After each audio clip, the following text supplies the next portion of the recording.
Next man up, 102.5 The Game. Jake Lyman, Parker Kelly with you, broadcasting live from the Busy Bee Plumbing, Heating, and Air Conditioning Game Nashville Studios, home of the $99 yearly Beehive membership, where the buzz is always about great service. It is a Reaction Monday, brought to you by Pella Windows and Doors of Nashville, and plenty to react to from a loaded weekend around the sports world. Parker, how's it going? Jake, it's going well, man. Lots of great basketball this weekend. I didn't look away from the screen much, and yeah, there's this big conversation going around about, well, did NIL and transfer portal kill the Cinderella in March Madness? There's a debate to be heard for sure, but the results that happened this weekend, the buzzer beaters that we got, the shots that were made prove that this is still the greatest tournament in all of sport. Oh, it is. It is. It was a great weekend. I will say Friday disappointed me a little bit. Friday was kind of a lame day of basketball with the exception of Kentucky Santa Clara. Like the final 30 seconds of that game carried the entire day because there really weren't any other big memorable moments. Every single favorite won on Friday, but obviously some of the other moments throughout the weekend made up for it. Yesterday, Iowa hits the three in the final seconds, and Florida with maybe one of the worst final seconds plays of all time. And the top-seeded Gators go down. Now we get Iowa and Nebraska in the Sweet 16 for a spot in the Elite Eight. And, of course, the Vanderbilt finish against Nebraska, and we will talk about that game coming up in just a bit. But one of the local teams is dancing on to the Sweet 16, Tennessee. Headed to the Sweet 16 for the fourth consecutive year. And Parker, I know you're our resident Vol here. I will say thank you to Tennessee for dispatching UVA. Always great to see the Wahoos lose, especially when they get upset. But I got to give credit to Rick Barnes. This is not a team that was expected to be a Sweet 16 type team, at least midway through the year. There were preseason expectations with Nate Ament coming in and having an NBA lottery pick on your team along with the other talent that you had around him. But about midway through the year, with the way this team started, you had the loss to Syracuse early on. It wasn't a great start in SEC play. I think the expectation was this is probably not a second weekend team. Got to give credit to Rick Barnes. 4 straight Sweet 16s, a chance now to get to a third straight Elite Eight this weekend. Really well done from Tennessee to beat Virginia yesterday. Yeah, for someone who doesn't do a lot of winning in March, he sure wins a lot in March, And yeah, he may have not led Tennessee to a Final Four, and who knows, he may never do that. But the fact that he's been to 4 straight Sweet 16s, trying to get to a third straight Elite Eight. Listen, this team that he assembled in the offseason, I always thought the ceiling was the Sweet 16. There's just a lot of getting guys out of the portal. Will the chemistry mesh? Obviously losing guys like Zakai Ziegler, Jemai Meshack, pivotal 6 men like Jordan Gainey. There's a huge hole there. So that's not going to be backfilled very easily. The fact that you get to the Sweet 16, to me, is a massive win, a phenomenal win, something that should not be overlooked. No, for sure. And there were a lot of people that were a little worried about Miami of Ohio. I said on Friday, I was like, they're gonna run past Miami, Ohio, double-digit win. It was even more than that. It was a blowout. And Tennessee came out yesterday. They controlled that game against Virginia. Now, the Who's made a run there, and the controversial replay at the end, it bounced off. It was Jacoby Gillespie's hair and bounced out of play. But UVA did say they touched it in the post-game press conference. My thought was I didn't think he touched it, but there was not a conclusive replay to overturn it. But the player for Virginia, I'm blanking on his name, but he said that he did touch it. So Tennessee moves on. And Parker, we did say, and you just said it right there, that the ceiling for this team is the Sweet 16. That's what I have been saying for the last month or so. I think this is a Sweet 16 team at best, but Iowa State's banged up. Like they did play well after falling in a hole early against Kentucky yesterday to get the win, but Joshua Jefferson hurt against TSU. He did not play yesterday. I do wonder if maybe there's an opportunity with a less than 100% Cyclones team for Tennessee to continue the run into the Elite Eight. I mean, there's certainly a possibility because anything can happen. You just feel gutted for these teams that have lost their best player. I have no idea if Joshua Jefferson's going to be back or not. I'm not even going to speculate, but I will say, if Iowa State plays anything like they played yesterday, Yeah. that's a Final Four team. Oh, yeah. Tennessee's not beating that. No, they played really well, but you do wonder, can you keep it up? Because they're not just missing Jefferson, they're missing somebody else too, right? They have multiple players hurt, I want to say. I'm not sure, but Taman Lipsey, I thought, did a great job of picking up the slack. One of the better, more underappreciated point guards in all of America. Milan Momcilovic, dude can't miss. Like he may be the best shooter in college basketball. So I think I'm more high on this Iowa State team than any other Iowa State team that TJ Altenberger's had. This team has every ability to make a Final Four run this year. Iowa State and Tennessee coming up this weekend for a spot in the Elite Eight, and the winner, not definitely, but Michigan would be waiting on the other side if chalk holds and they're able to move on. We did see our first 1 seed go down last night. We touched on it a little bit there. Man, Florida, when you talk about teams in March who can win a national championship, and Florida was the perfect example last year of peaking at the right time. They rolled through the SEC tournament to a championship. They rolled through the NCAA tournament, needed to come back against Houston to win the title, but that was a team that peaked at the right time. This team cratered at the wrong time. They did not play very well last week here in Nashville. They were able to escape by Kentucky on day one, and then Vanderbilt beats them by 15 in the semifinals. And then they come out after a win over a 16 seed, and you lose to Iowa in a game that Iowa controlled for the most part. Now, Florida was able to make a comeback, had the lead, up by 1 late. What was Todd Golden thinking in those final 15 seconds of that game? Like, you're up by 2. I don't understand why you're pressing there. You give up the open 3 in the corner. Iowa goes up 1. And then with 4.5 seconds left, like, they just had Xavier Lee run from baseline to baseline and fling it into a crowd of bodies, and they didn't even get a shot off. Really poor coaching job by Todd Golden yesterday. And that's the one big upset that we got heading into the Sweet 16. I know Texas moved on. They're the only double-digit seed remaining. But I can't say I'm completely shocked. I did not have Florida in the Final Four. I thought they were not playing great basketball heading into the NCAA tournament, and Iowa gets them yesterday, setting up it's a border war. Iowa and Nebraska in the Sweet 16 out there in Houston. Yeah, things you never thought you would tweet in late March, that Iowa and Nebraska would meet in a Big Ten Classic rivalry. I mean, these two teams hate each other. They're meeting in the Sweet 16, and there's an Elite 8 bid on the line. I thought that was impossible in the preseason. And how about the regional down in Houston? It's Houston, the home team, and then 3 Big Ten schools are going there: Iowa, Nebraska, and Illinois. 6 total. 6 Big Ten teams total. Yeah, and yeah, they could have had 7 Michigan, if UCLA would have Michigan won. State, and who's the other? Illinois, Michigan Iowa, State, Nebraska. Iowa, Nebraska. That's 5. Is there one more? Purdue. Yes, Purdue.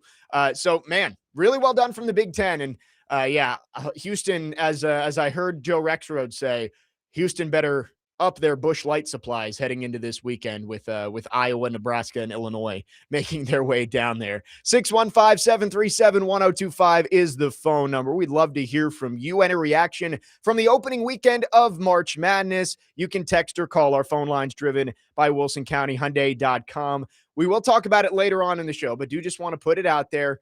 March Madness, the opening weekend, not over. Tonight, Memorial Gym, Vanderbilt women's basketball playing for a spot in the Sweet 16 against Illinois. Tried to get there for the first time since 2009.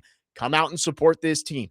Again, how rare is it that you get March Madness basketball in your own city? It's a Monday night. It's a standalone game. Come out and watch this game. Watch this team play. 6 o'clock tip. If you can't make it out, I'll have your call. 94.9 The Fan at 5:45. 615-737-1025. We'll talk about the Vandy men on the other side. Vanderbilt falling in what could have been one of the greatest all-time moments in March Madness history. Tyler Tanner's half-court heave goes in and comes back out at the buzzer. Nebraska moves on. And as we just talked about, your path to the Elite Eight got a whole lot easier with Florida falling out. Would have had a chance to play Iowa for a spot to move on to the regional final. Instead, Vanderbilt falls. What's the overall outlook for this Vanderbilt team moving forward under Mark Byington?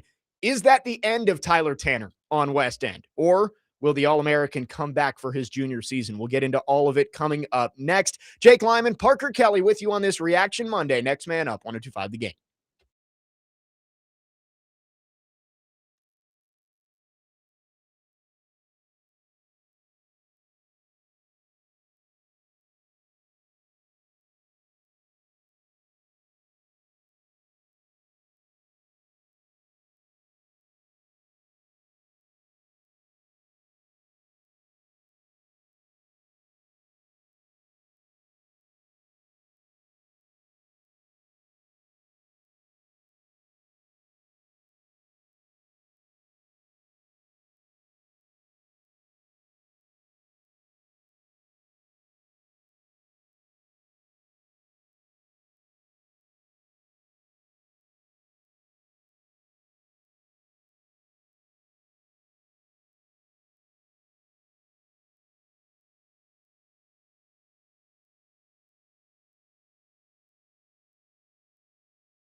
Next man up, 1025, The Game. We've got all your coverage of the NCAA basketball tournament presented by Toyota, Nelson's Greenbrier Distillery, Maple Street Biscuit Company, Thompson Machinery, and Pizzona MD.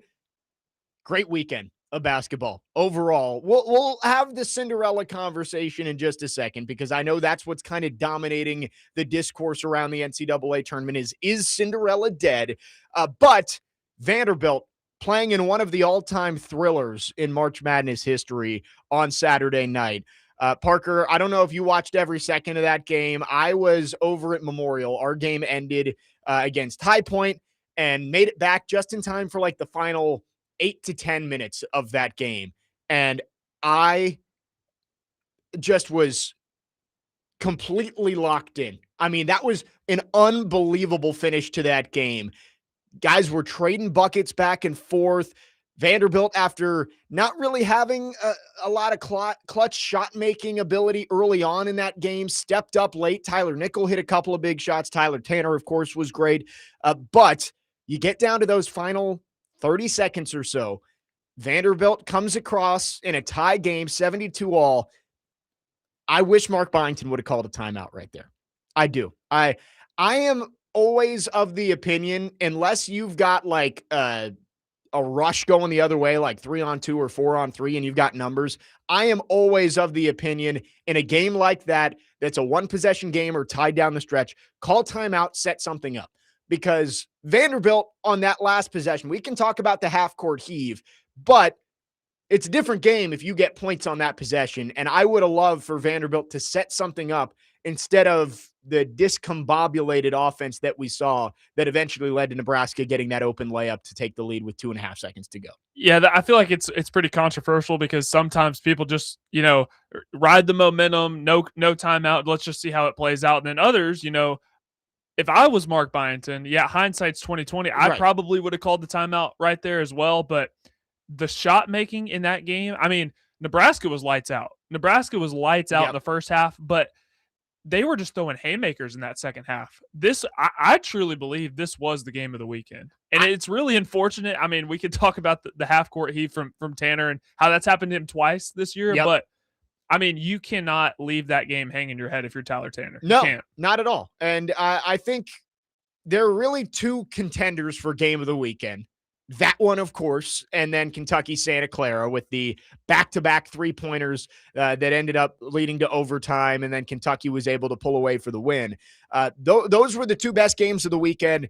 For Vanderbilt, you're right, hindsight's 2020, and if Byington calls the timeout, you still could have had a turnover, and it could have led to a bucket the other way. You never know how things would have turned out, but I would have taken the timeout. Instead, Nebraska gets the ball going the other way. They get the lay-in at the rim to go up 74-72. And man, Tyler Tanner, I thought it went in. I fell to the ground in my apartment because I jumped and thought it went in and saw it bounce out and fell to the ground. Now that is 2 times where I've nearly injured myself watching sports in the past 6 months. Calvin Ridley and Tyler Tanner are the 2 responsible parties. But man, I hate it for Vanderbilt because they were playing great basketball down the stretch. They ran into a buzzsaw against Arkansas in the SEC tournament championship where Arkansas hit 65% of their threes. You come out, you get through a little bit of I don't want to say a letdown, but I think Mark Byington called it like SEC tournament hangover against McNeese. You were able to battle through that and get a win. And they did play well down the stretch there against Nebraska, but you look and you missed 8 free throws in that game. You make 3 of those, you go 14 of 19 instead of 11 of 19, maybe you win. And I know every single bucket makes a difference, and people are going to point to the Nebraska double dribble on the breakaway dunk, which it was horrible missed call. Yeah, that was double dribble. But I view it as, man, if you make a few more free throws, you probably win that game. It's tough for Vanderbilt, but you took a step forward. Last year, you were 1 and done in the tournament. This year, you do get a win over McNeese, and you move on, and you were literally an inch away from moving on to the Sweet 16. there's no moral victories. You want to keep playing and you want to keep going. But I think you can tell that Mark Byington has this program going in the right direction. For Vandy, the big question becomes Tyler Tanner. Like, does he stick around for his junior season? All-American honorable mention, all-SEC first team. He was unbelievable this year. And if he comes back, I think Vanderbilt immediately, you put them with the way that Mark Byington has been able to recruit the transfer portal the last couple of years. I think you know he's going to bring in more talent. And if you can build around a centerpiece like Tyler Tanner, I think this Vanderbilt team puts themselves towards the top of the SEC next year. But that's the big question. Does Tyler Tanner come back? He has been mocked in some first rounds of the NBA draft. It's going to be a tough decision for Tyler Tanner on whether to come back to school. Yeah, and we'll still have a lot of time to talk about this, but if you're Tyler Tanner, at first blush, I would probably come back to school, because you think about how deep this freshman class is in college basketball this year, and you're going to be no less than a top 10 pick, I would say, if you're Tyler Tanner. So I would come back to school, and NIL incentivizes these athletes to come back to school to make some more money. And you can work yourself into the top 10 discussion next year, because right now, if you're going to enter the NBA draft, you'd probably be a mid to late round, if I had to guess. So you come back to school, you bump up the stock a little bit, you get Vanderbilt further into that NCAA tournament. That's kind of what I would do. And I just looked up a mock draft just to see. Right now, Bleacher Report has Tyler Tanner going 28th. So yep, it's one of those things where this is the advantage of basketball, where you can enter the draft and still come back to school. Like in the NFL, once you declare, you're gone. You can't go to the combine, go through all the workouts, and then say, I'm a 4th round pick. I'm going to come back to school and take my NIL money. In basketball, you can do that. Tyler Tanner can go through the draft process. He can get an evaluation of where he thinks he's going to go in the draft.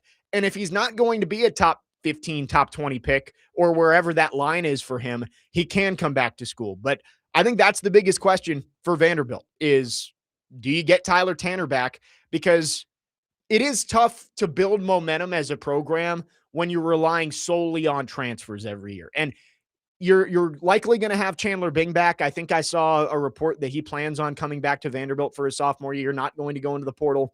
You never know. The portal hasn't opened yet, so maybe Tyler Tanner does end up leaving, or not Chandler Bing, but it does seem like he wants to come back. That's a piece that you hope takes a big step from year 1 to year 2. But likely most of the impact players that Vanderbilt's going to have next year are going to come through the transfer portal. That's what Mark Byington has done in back-to-back years. If you can bring back Tyler Tanner and have that core of him and Chandler Bing and some other pieces, I do think that makes you look at Vanderbilt differently heading into year 3 under Mark Byington, rather than basically starting over from scratch if you lose Tanner to the NBA draft. Yeah, and for Chandler Bing, he's kind of one of those guys where I watched him at the beginning of the year, and I'm thinking to myself, why is Mark Byington playing him so much? And then it kind of made sense as we got deeper into the season, where you started to see those plays defensively. I think he's been a massive weapon on the defensive end, and then he's provided some spark plays off the bench. Literally broke the rim in the SEC tournament. He did. So you could see, and you got to take into account too, he's just a freshman, so he can continue to take those steps, and you trust Mark Byington with his development, but also too, the fact that he's been able to recruit so well in the transfer portal gives you a little bit of hope that if those two guys stay, Chandler Bing will be a starter at some point, and you can build around those two, and you can just continue to take steps. Because think about it, you're playing in the SEC championship game this year. I know you lost, but it's a massive improvement from last year. And then you won an NCAA tournament game, and were a missed half-court shot away from going to the Sweet 16 and possibly the Elite Eight, given that you would have had to play Iowa. Yeah, right. And that's what I think has to be the most disappointing for Vanderbilt fans is not only did you lose on that last court shot, last second half-court shot that looked like it was going in. It really did. But now a day later, you look and you say, wow, the path looks a lot clearer for us to maybe make the Elite Eight, maybe even the Final Four.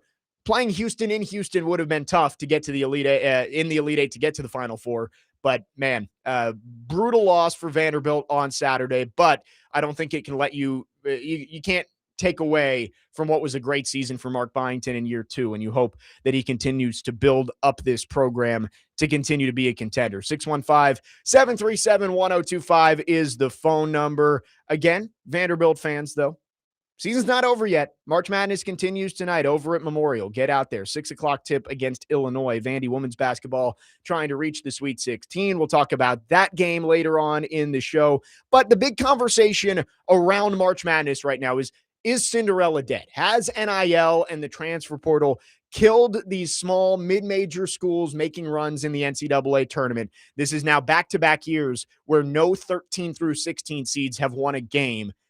Is this a trend we're going to continue to see? We'll talk about it coming up next. Jake Lyman, Parker Kelly with you on your Monday morning. Next man up, 102.5 The Game.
Tee it up with us at the 5th Annual 615 Open, May 28th at Hermitage Golf Course. We are once again supporting Folds of Honor to help them fund life-changing scholarships for families of America's fallen heroes. Register now to play or sponsor at 615open.com. Jake Lyman, Parker Kelly, next man up, 102.5 The Game, looking back at the opening weekend of March Madness. And one thing was pretty clear. The upsets were few and far between.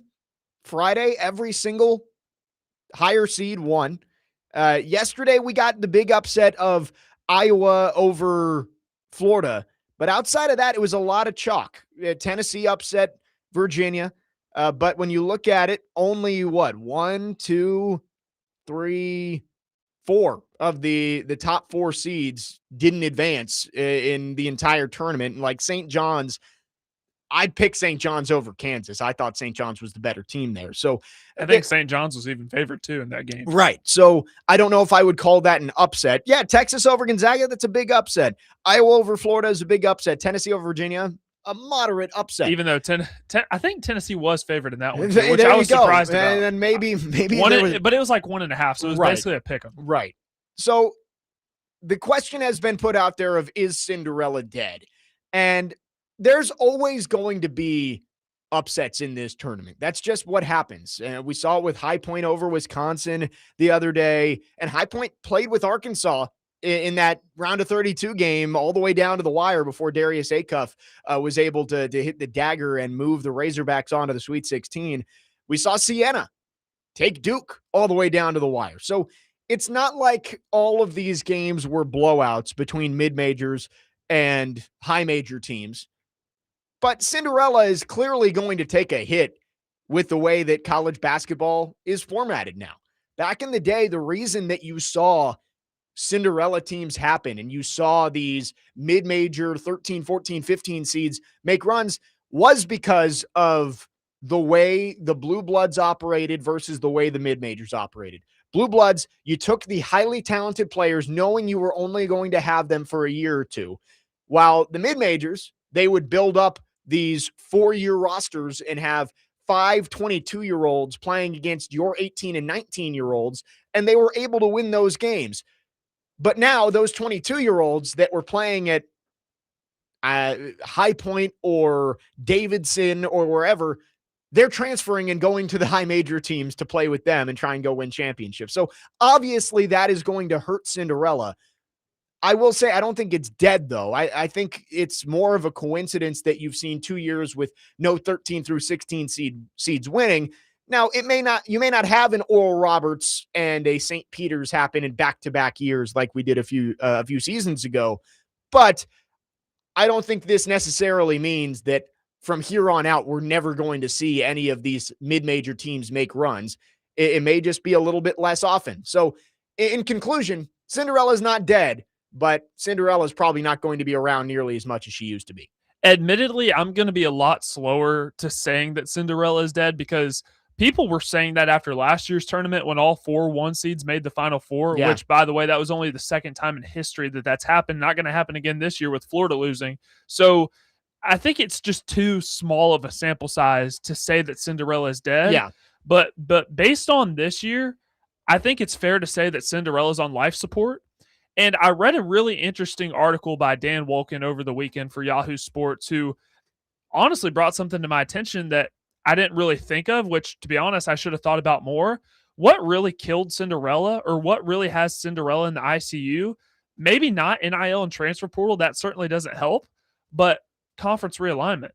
You think about all these conferences that are just gathering what the Big Ten did, grabbing 4 teams from the West Coast, what the SEC did, grabbing Texas and Oklahoma, and even going down to the smaller, like the Big East, going after Xavier and Creighton back in 2013 when they were formed to just a basketball conference only. The Missouri Valley, they lost some of their better teams, and they backfill with Belmont and Murray State, which therefore makes the OVC a lot weaker. Yep. But what we fail to understand is those conferences still have to get automatic bids. Belmont was running the OVC for a long time. Yeah. So that conference champion is going to be a lot weaker right. because of the automatic bid. And then what happens too if you get an upset in that tournament? Belmont lost to Drake in the Missouri Valley. So your Missouri Valley champ is naturally going to be a lot weaker. I think that's played the biggest role in all of That this. That's a very good point because yeah, you look the OVC, like Belmont coming out of there, what they would have been like a 12 or a 13 seed in the past. Well, Tennessee State is a 15 seed now. I agree with you. I think that conference realignment plays a role in it too. Cinderella definitely isn't going to be as prevalent moving forward with the way that college basketball is structured. And the blue blood teams are sure one and dones play a role in all of this, like Darren Peterson's at Kansas, and you've got Darius Acuff at Arkansas with Calipari. Like a lot of those coaches are still going to take the elite freshman talent. And Calipari has said this before that like he's the only one who still recruits high school players because everybody else just wants to go through the portal. It's going to affect it because again, the biggest advantage that the Cinderella teams had was age, experience, development. They had these players that had gone through their program for 4 years. And by the time they got to the tournament, they were a well-oiled machine. But now those guys are getting poached because the Blue Bloods say, oh, you've got like Doug Eater on St. Peter's. I don't know if he would play for St. Peter's now, like in his senior year. I think somebody would have poached him and offered him, hey, come play for Duke and you'll get $500,000 and he'll go do that. And that's something you didn't see in the past. It's going to continue. And Cinderella, I agree with you. I wouldn't say Cinderella's dead, but definitely on life support. You look at the bracket, and High Point was the only 12 or higher seed to advance past the round of 64. Only 4 mid-major teams advanced past the round of 30 into the round of 32, and 2 of them were 9 seeds. So like St. Louis blew out Georgia, but St. Louis is a good mid-major team out of the Atlantic 10. Like it's a little bit different. Same with Utah State out of the Mountain West. They beat Villanova, and they played with Arizona last night as well. So credit to them. And then the other ones, VCU won in overtime after a 19-point comeback, and High Point. That's it. Those are the only mid-major teams that move past the opening round. I think you're going to see Cinderella teams. That's what the tournament is built for. Being one and done, you're going to see upsets happen. But it's definitely going to be less and less as we go into this new era of college basketball. And I will say, we've got some good stories to watch in the Sweet 16. Like, it's not like it's chalk and it's just all of the teams you expected to be here. Like, no one guessed Iowa would be in the Sweet 16, and you get Iowa, Nebraska for a spot in the Elite Eight. That's going to be fun. You look at Texas, one of the last 4 teams in. They go out and beat Gonzaga, and now Texas is playing for a spot in the Elite Eight. There are fun stories to watch, but you're right. It is, you lose a little bit of the allure there when you don't have these Cinderella teams and the teams everybody wants to root for, the underdog stories, because as much as Texas is an 11 seed, is Texas really an underdog story? Is it really one of those? Look at Texas go. They're the little engine that could. No, they're Texas. They got all the money. They like that. That is not a Cinderella story, even though they're an 11 seed. Iowa is a fun story, but that's not a Cinderella story. They're not a massive underdog. You've lost that, but I think we're still going to have some fun games in the Sweet 16 coming up. And don't get me wrong, I'm not saying the NIL and transfer portal don't play a role in this. They absolutely do. I just think conference realignment is probably the biggest reason why we're not getting these Cinderella stories. But, it's kind of like, with same thing with college football, any of the college athletics, signing day in football used to be like the equivalent of right. what the draft was to NFL fans. And now, half of the people that I talk to can't even tell me when signing day was. So you're just removing a layer of what makes the sport so special. It's the same thing with college basketball. Like, we're still getting some fantastic matchups, right? I mean, people will watch Michigan State and UConn. People will watch Duke St. John's. I'm guessing that ratings will be through the roof for that game. Nebraska, Iowa's going to be a blast. All these games are going to be really good and fun, but you're removing a layer of what makes the NCAA tournament so special. And if you continue to do that, you're going to erode the product so much that nobody's going to want to watch. No, you make a really good point that even 5 years ago, I think college football, college basketball fans, it was like, oh, who are our freshmen coming in next year? And that was a huge deal. It's like, all right, we got these guys coming in. maybe in basketball, you're only going to get them for a year or two. Maybe in football, you're only getting them for 3. But it was a big deal of who your freshmen are that are coming in, because that could change your program. And there's still a little bit of that. Like for Tennessee, getting Nate Ament was a big deal. For Vanderbilt, getting Jared Curtis on the football side, massive deal. But for the most part, fans are more worried about who your transfers are coming in that can make an immediate impact to your team this upcoming season.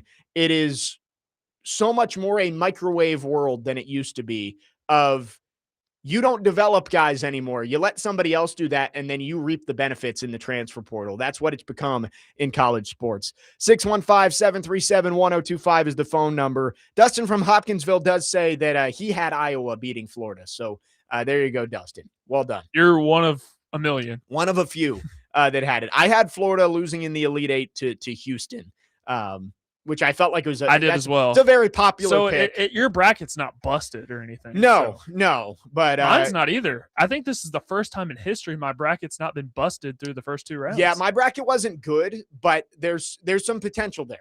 Most of my Elite Eight, most of my Final Four, I think, are still there. All my Final Four are still alive, and then I have 6 of 8 in the Elite Eight still alive. There you go. There you go. 615-737-1025. We will look ahead at the Sweet 16 coming up next and wrap up hour number 1. Coming up on the show, Preds talk.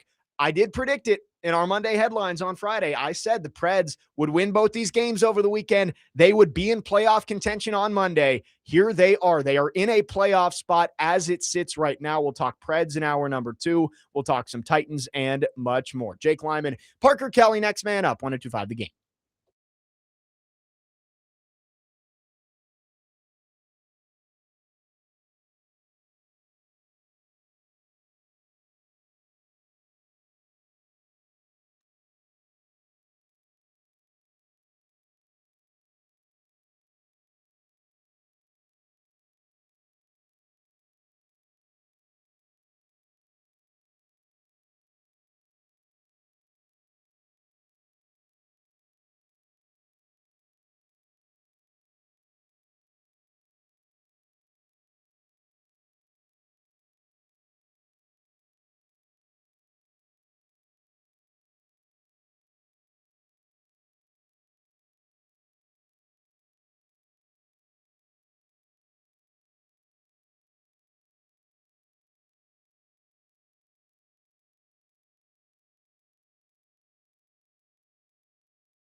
Preds fans, Smashville Live, presented by Gary Force Acura, returns Wednesday night at 6 p.m. on 102.5 The Game, live from Brewhouse 100 in Bellevue. Meet your Predators players up close and personal, and also get autographs and pictures. Preds player guests will be Ryan Ufko and Zachary LaRue. That's this Wednesday night at Brewhouse 100 in Bellevue, and only on 102.5 The Game. We will talk Preds coming up at the top of the hour after two big wins over the weekend. Preds currently in the final wild card spot if the season ended today with 12 games to go. Jake Lyman, Parker Kelly, next man up, 102.5.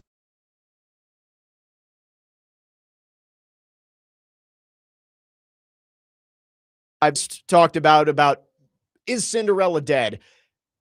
That can be a conversation that we can have, and it will probably be had for the next few years. But one thing you can't say is that we don't have great matchups in the Sweet 16. I looked through, and I think there's a reason to watch every single one of these games. I think Duke St. John's is going to be an epic battle. I am excited for that one. St. John's escaping at the buzzer against Kansas to move on to the Sweet 16. I'm excited for that one. You mentioned UConn, Michigan State. Going to be another great game. Dan Hurley versus Tom Izzo. That's just the East region. The game I am most excited for, and I've been saying this since the bracket came out, is Arizona, Arkansas. Darius Acuff is playing out of his mind right now. That is the kind of guy who can carry a team to a Final Four, but Arizona is really good. Maybe the best team Arkansas has played all year. I cannot wait for that game. It's a late night tip on Thursday, 8:45 Central Time tip, but I cannot wait for that game. Arizona and Arkansas is going to be so much fun. Yeah, and it seems like both teams were just on a collision course to playing each other, and it's really unfortunate that they're on the kind of the same pool of teams, because Arkansas is Elite Eight, Final Four good. Arizona is obviously national championship good, and I have Arkansas upsetting Arizona just because I wanted a little chaos in my bracket. I don't know if I don't think that's actually going to happen, but I think this game is going to be really, really good. Darius Acuff, the way that he's just been able to carry them, it seems like the last month or so, has been phenomenal. And then Arizona's been playing like the best team in the tournament. So it's going to be awesome. That's going to be a great game. I would pick, and I know Purdue's playing good basketball right now. I think the winner of that game goes to the Final Four out of the West region between Arizona and Arkansas. Texas and Purdue on the other side. You want to see if Texas can keep it rolling, but I do think Arizona or Arkansas is going to the Final Four out of that region. And the game that we've talked about the most is Iowa and Nebraska. I mean, that's a matchup that I don't think many people saw coming. That's just fun. That is two teams that hate each other, and they're Midwest team. That's just going to be fun basketball. As upsetting as it was to see Tyler Tanner's buzzer beater rim out, would have been literally a historic March Madness shot, one that you watch for decades. As upsetting as it is, we do get a really fun matchup in that side of the bracket with Iowa and Nebraska. Nebraska had not won an NCAA tournament game before. Now you're a win against a 9 seed away from going to the Elite Eight. Like that's a cool story. As much as it sucks for Vandy, and I was very upset to see them lose that game, Nebraska is a fun story. So I'm excited for that one. I do think Houston is coming out of that region. I've thought that the entire time. They got lucky the way it worked out that they got to play in the South region, and they're going to basically get home games. And, your 1 seed's already knocked out. I think Houston's going to the Final Four out of that side. And then in the Midwest region, we've got our eyes on that because of Tennessee. And we talked about it off the top of the show. Iowa State, not 100%. They're missing their All-American and Joshua Jefferson in that last game against Kentucky. Still a very formidable team. But if he's not out there, Tennessee has a shot. Michigan, though, the way they're playing, I don't know if anybody's going to be able to stop Michigan. I'm picking the Wolverines to get to the Final Four out of that bracket. Alabama played really well against Texas Tech last night, but I like the Wolverines to get out of the Midwest, whether it's Iowa State or Tennessee that they play in that Elite Eight matchup. Yeah, I think Iowa State's winning, and that matchup versus Michigan would be fascinating. I'm with you, though. I think Michigan is going to go to the Final Four. I really think them and Arizona have been playing like the best 1 seeds, and that's not exactly a hot take or anything, but Duke is just so they've been banged up, but yet they've been playing really well because they're getting good contribution from Caden Boozer. So if they get completely healthy, watch out for them, obviously. But there are some fascinating. I mean, Duke St. John's may be one of the most watched games of the year. Yeah, how about this lineup for you on Friday night? Duke St. John's leads off the day at 6:10. Alabama, Michigan. I don't know how great of that game's going to be, but it's overlapping with St. John's and Duke, so you don't have to change the channel if you don't want to. Then your night session, Michigan State, UConn, and then Tennessee, Iowa State. It's a caffeine special. It's a 9:10 Central Time tip-off. So out there in Knoxville in the Eastern Time Zone, you're not tipping off until at least 10 p.m., which is brutal. But it's going to be fun. And I can't wait for this weekend. Thursday and Friday are going to be just great days of basketball. That's the one thing about the Cinderellas. You want to have those stories, but the less upsets there are, the better games you get later on in the tournament. So I think we're going to have a really fun weekend as we get to the Final Four by Sunday night. Justin from Greenbrier on the text line says, I just can't be that objective about Vanderbilt losing. That one hurt. No, and I understand. For me, obviously, my connection is more with the women's team. So, of course, if the women's team lost that way, I would not be able to look at it and say, great game for Nebraska. But I do think Nebraska, Iowa is going to be a really fun battle down there. I think the fans are going to travel again down to Houston. We should get some really, really entertaining basketball coming up this weekend in the Sweet 16 and the Elite Eight. 615-737-1025 is the phone number. You can text or call with your reaction. Our phone line's driven by WilsonCountyHyundai.com. And I will mention again, 94.9 The Fan is your home for Vanderbilt women's basketball today. The 2-seeded Commodores take on 7-seed Illinois in the NCAA women's basketball tournament. Tip-off is at 6. Our pregame coverage starts at 5:45. Coverage is presented by Ponce Law. Injured in an accident, call Ponce Law at 615-244-4321. Ponce Law, justice for all. Make sure you get out there to Memorial. I want that place packed to the roof tonight. Again, it worked out great that it's a Monday night. There's no other men's games going on. Come out and support this team trying to make the Sweet 16 for the first time since 2009. We'll preview that game later in the show, but coming up next, we do have to get into the Predators because what a week it's been. A week ago right now, we talked about the Predators and said, this is the week. You have to start a run now if you're going to make the playoffs, and they have done it. They have won 4 straight games for the first time this season. The Predators not just holding the second wild card spot right now, but have a little bit of cushion as well as they return home for 3 straight games at Bridgestone Arena this week. We'll get into the Predators and their playoff hopes with 12 games left in the regular season coming up next. Jake Lyman, Parker Kelly, next man up here on 102.5 The Game.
Second hour, next man up, 102.5 The Game. Jake Lyman and Parker Kelly with you on your Monday morning, broadcasting from the Busy Bee Plumbing, Heating, and Air Conditioning Game Nashville studios, home of the $99 yearly Beehive membership, where the buzz is always about great service. It is a Reaction Monday brought to you by Pella Windows and Doors of Nashville.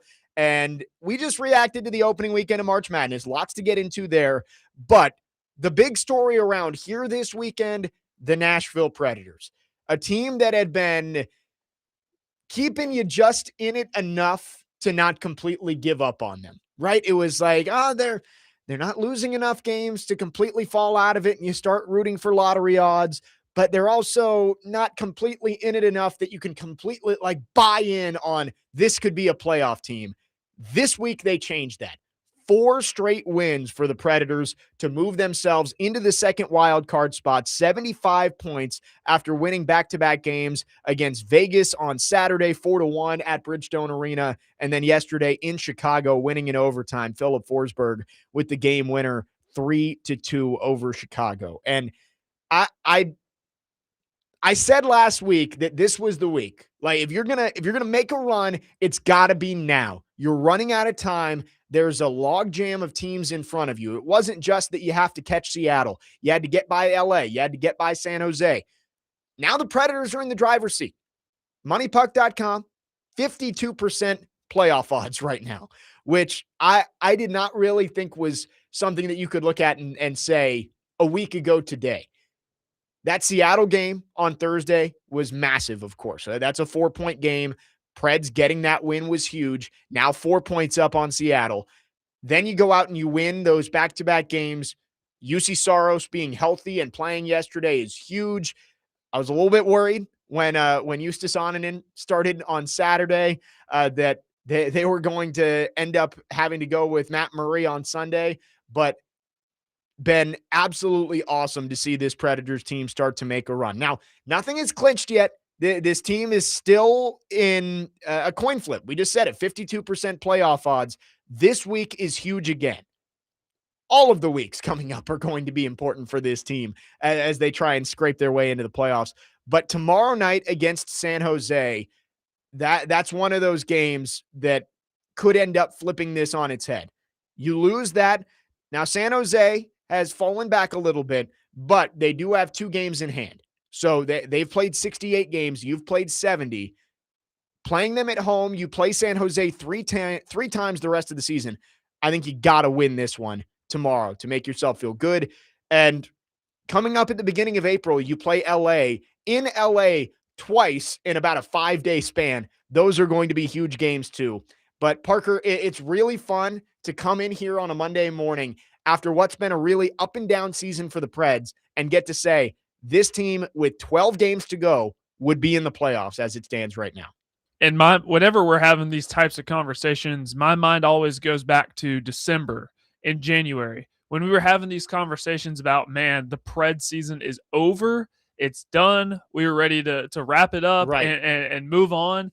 And here we are today, and they are in that final wild card spot, and they have a 2-point lead over the next closest team, which is highly encouraging to hear. So you're right, though. They do have to beat San Jose, and luckily for them, it is at home. It seems like they've been getting a huge bump at home, beating Seattle, beating Vegas. But I just can't believe. I just can't believe what all, with Barry Trotz announcing that he was going to step down at the end of the year, with some of the trades they made, and the fact that when you watch them, they're a lot slower compared to some of the other teams, but yet they're fighting, they're in contention, they're on a 4-game win streak, and they're in the playoff. It's just wild. Well, and I think you just look at the youth that's come up, and this was one of the points that Max made when we talked about the trade deadline was, yeah, you're trading away these expiring contracts, but you have guys that you think are NHL ready to step into their shoes.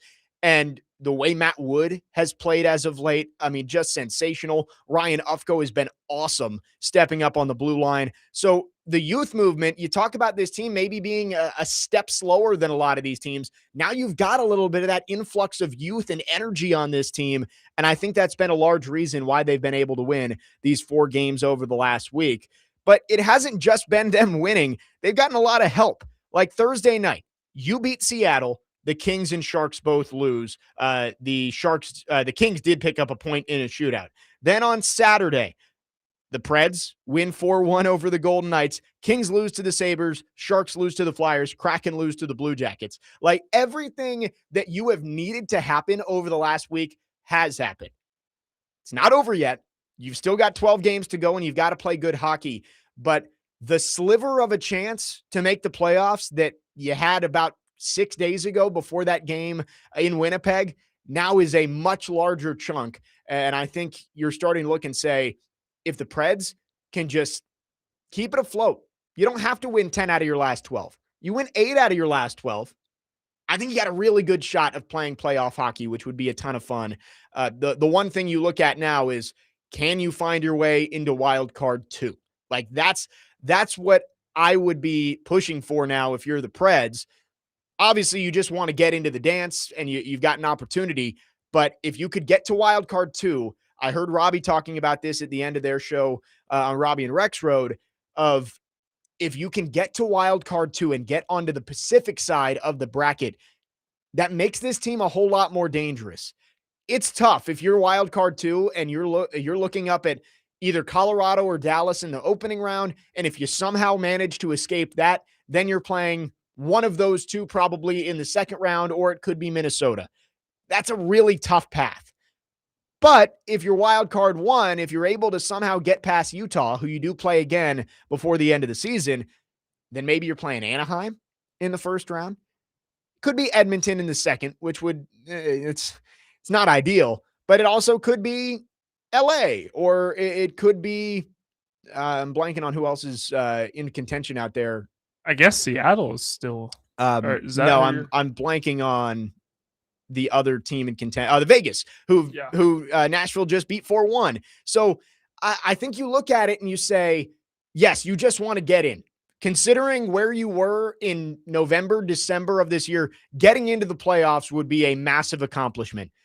But if you want to give yourself the best chance to advance in the postseason, which in hockey, when you're in, you've got an opportunity.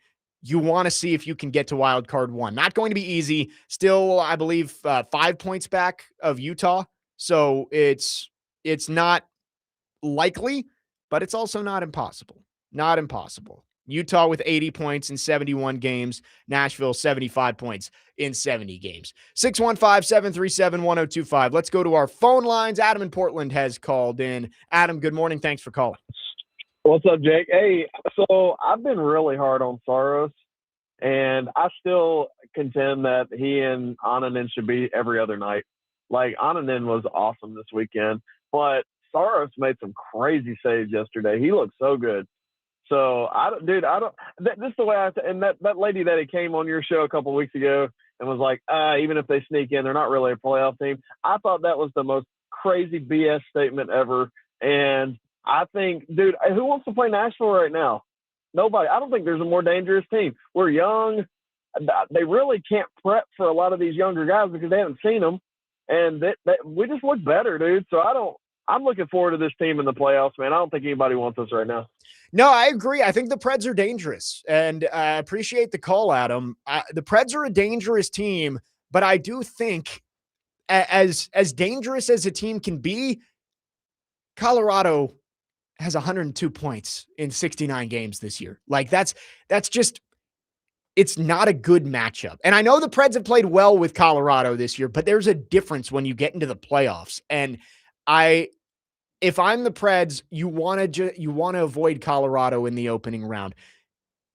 Crazier things have happened, especially in hockey. I always say it. Hockey and baseball are the two sports where I will never say never when a team gets into the playoffs, because there's so much randomness and so much luck that comes into it. Yeah, you can be the more skilled team. And as we saw in the Olympics, right? Canada dominated that game in the gold medal game. The U.S. won 2-1. That's what happens in hockey. But in a 7-game series against an Avalanche team that has been the best in the league pretty much since the word go back in October, it'd be tough. But I agree with what you're saying, Adam. With the right matchup, if the Preds can find their way into wild card 1 and get to the other side of the bracket, I don't think those teams would want to face Nashville, given the experience they have on that roster and the energy that has been infused by this youth movement since the trade deadline. Justin from Greenbrier on the text line says, the only thing that makes me nervous is that traditionally the Preds don't play well against the Sharks. No matter if that team is on life support, they just have had our number. And that's true. And especially the Sharks, that's a young, fun team. Macklin Celebrini, as Max Hers told us Friday, he said, Macklin Celebrini is playing like year 2 Crosby, year 2 McDavid right now. He has been that good. So it's a team that they're fighting for their playoff lives too. You play them 3 times the rest of the season. So tomorrow's a big game out at Bridgestone Arena. And I know I'm calling upon Nashville to go to a lot of sporting events this week, but 2 and back-to-back. Like, Vandy tonight, Nashville tomorrow. I'm not trying to spend your money for you, but get out and support these teams. Like, they deserve it. Vandy tonight, this is a team that is not just a Sweet 16 contender, can reach it today. It's a team that could make a run. You get onto the floor with UConn in the Elite Eight, you could go to the Final Four. So support that team. And this Preds team, the way they're playing, they deserve support right now. Tuesday, Thursday, Saturday, they've got games this week. Sharks tomorrow, then the Devils and the Canadians coming up over the weekend. So get out and support these teams. They deserve it. 615-737-1025 is the phone number. If you want to text or call our phone lines, driven by WilsonCountyHyundai.com. We'll keep talking Preds on the other side, and we love your reaction. We'll also get into some football later in this hour. The Titans looking ahead to the draft. 1 month from today is the first round of the NFL draft in Pittsburgh. So we'll talk some Titans later this hour as well. Jake Lyman, Parker Kelly, next man up, 102.5 The Game.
Next man up, 102.5 The Game. Jake Lyman, Parker Kelly with you on your Monday morning.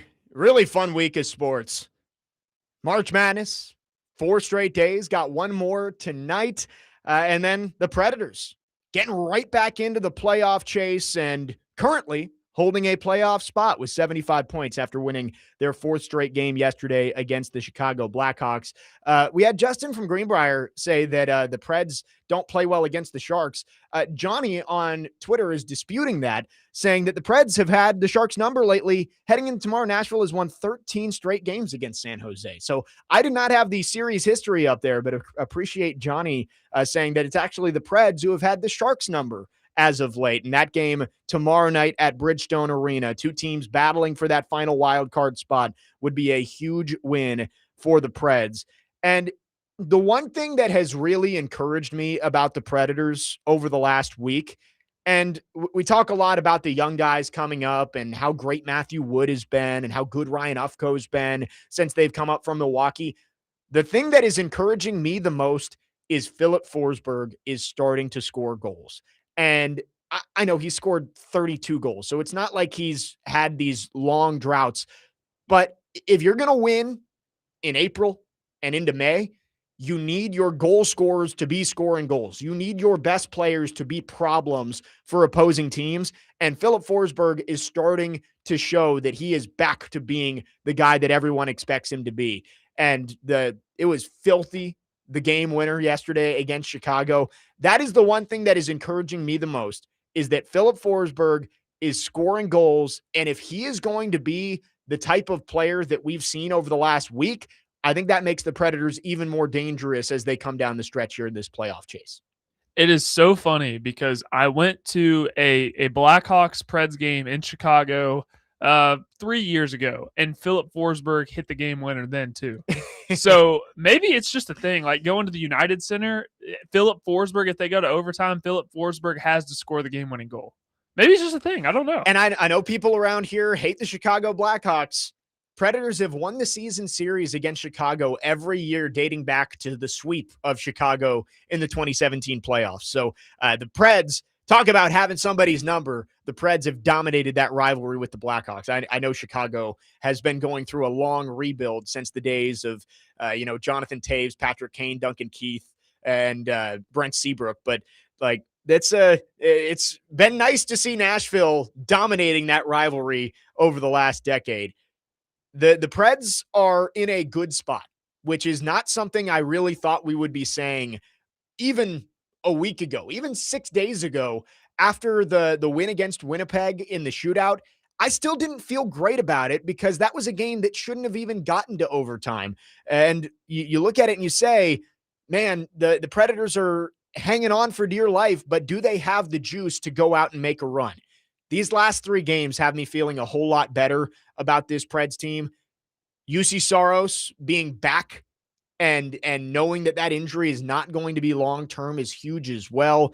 I was very relieved to see that he was leading the team out yesterday against Chicago, but you haven't accomplished anything yet because you got 12 games to go and 8 of them are against teams that you are directly fighting for position with. So you can't take your eye off the ball yet. You've got the Sharks coming up tomorrow night, 7:00 puck drop out there at Bridgestone Arena.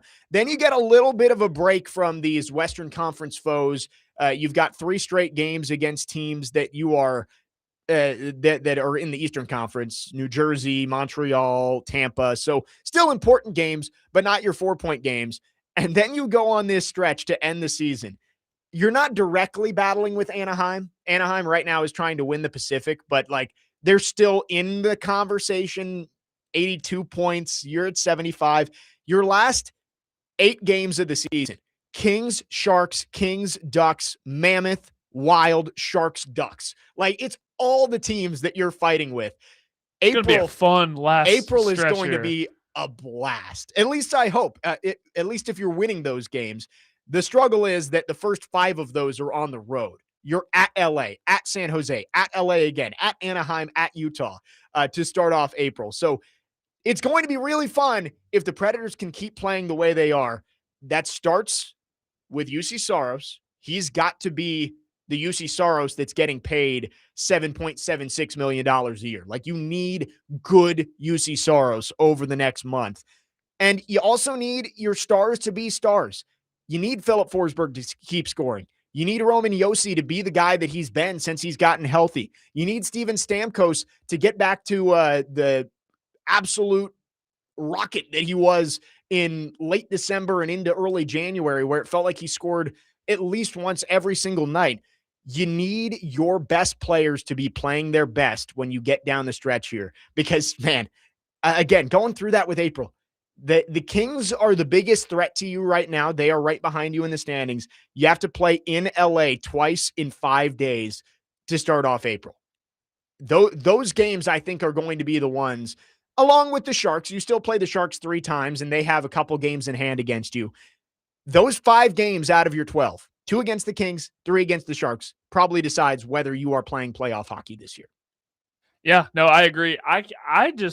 I'm fascinated by all these matchups, and April is going to be. This is one of the best years on the sports calendar, because you think about all that we're getting with March Madness and the Masters and MLB opening day coming up this week, and then this stretch for the Nashville Predators. Look, I know that if they get that final wild card spot and happen to be matched up against Colorado, that they're probably not going to win the series.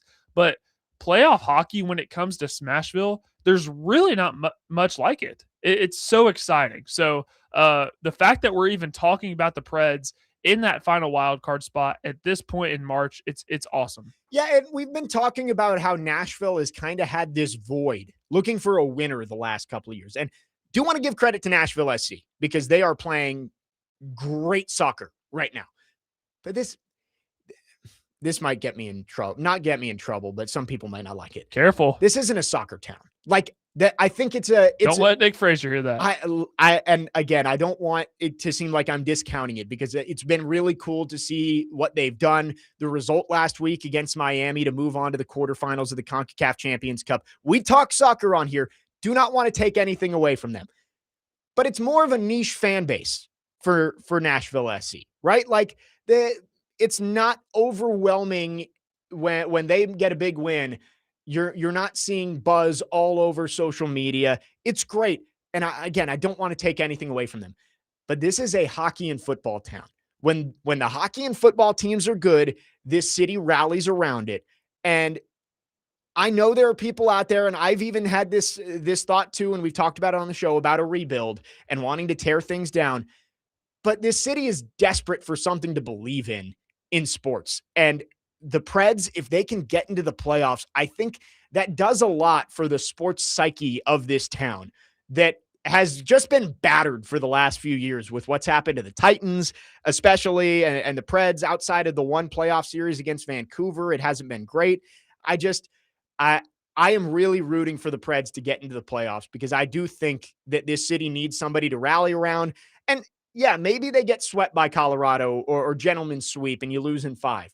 But getting 2 playoff hockey games in Bridgestone Arena, I think would be a lot of fun for this city. So nothing against Nashville SC. Credit to everything that they're doing out there. They've played great, but this city rallies around the hockey team and the football team when they're good.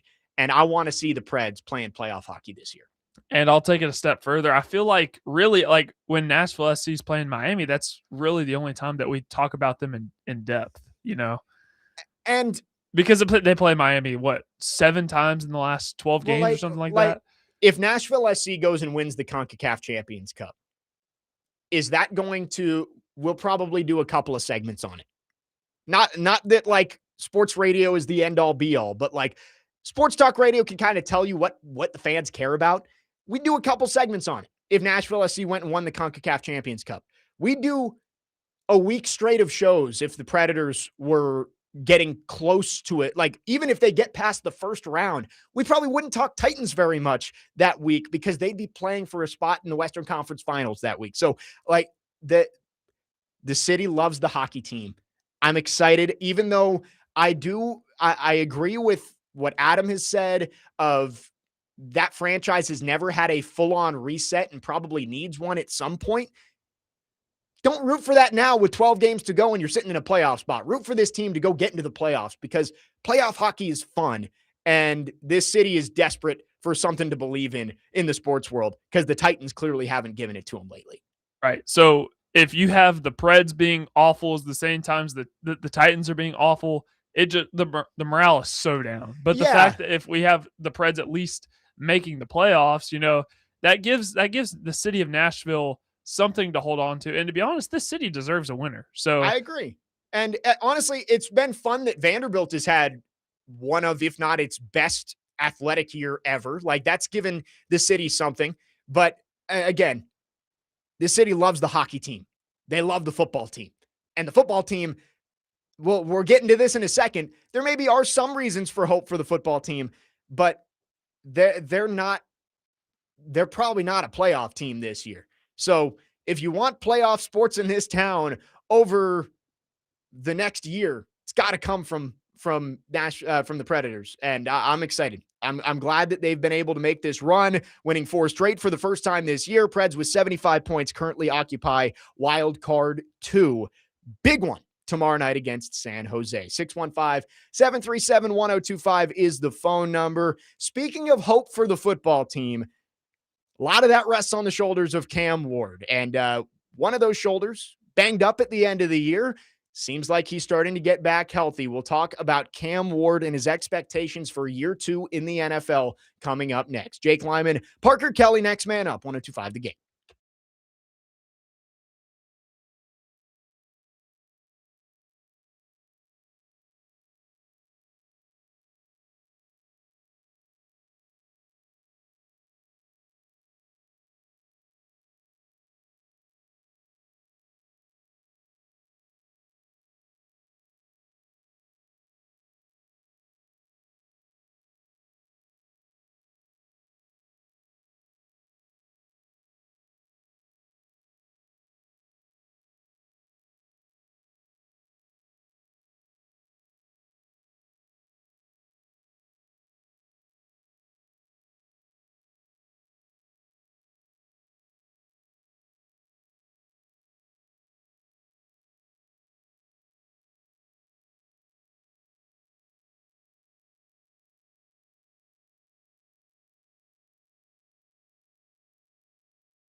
Well, let's start in Tennessee, where, by the way, I love those new uniforms. As a University of Houston grad, feels very much Houston vibe, but I like it for the Titans.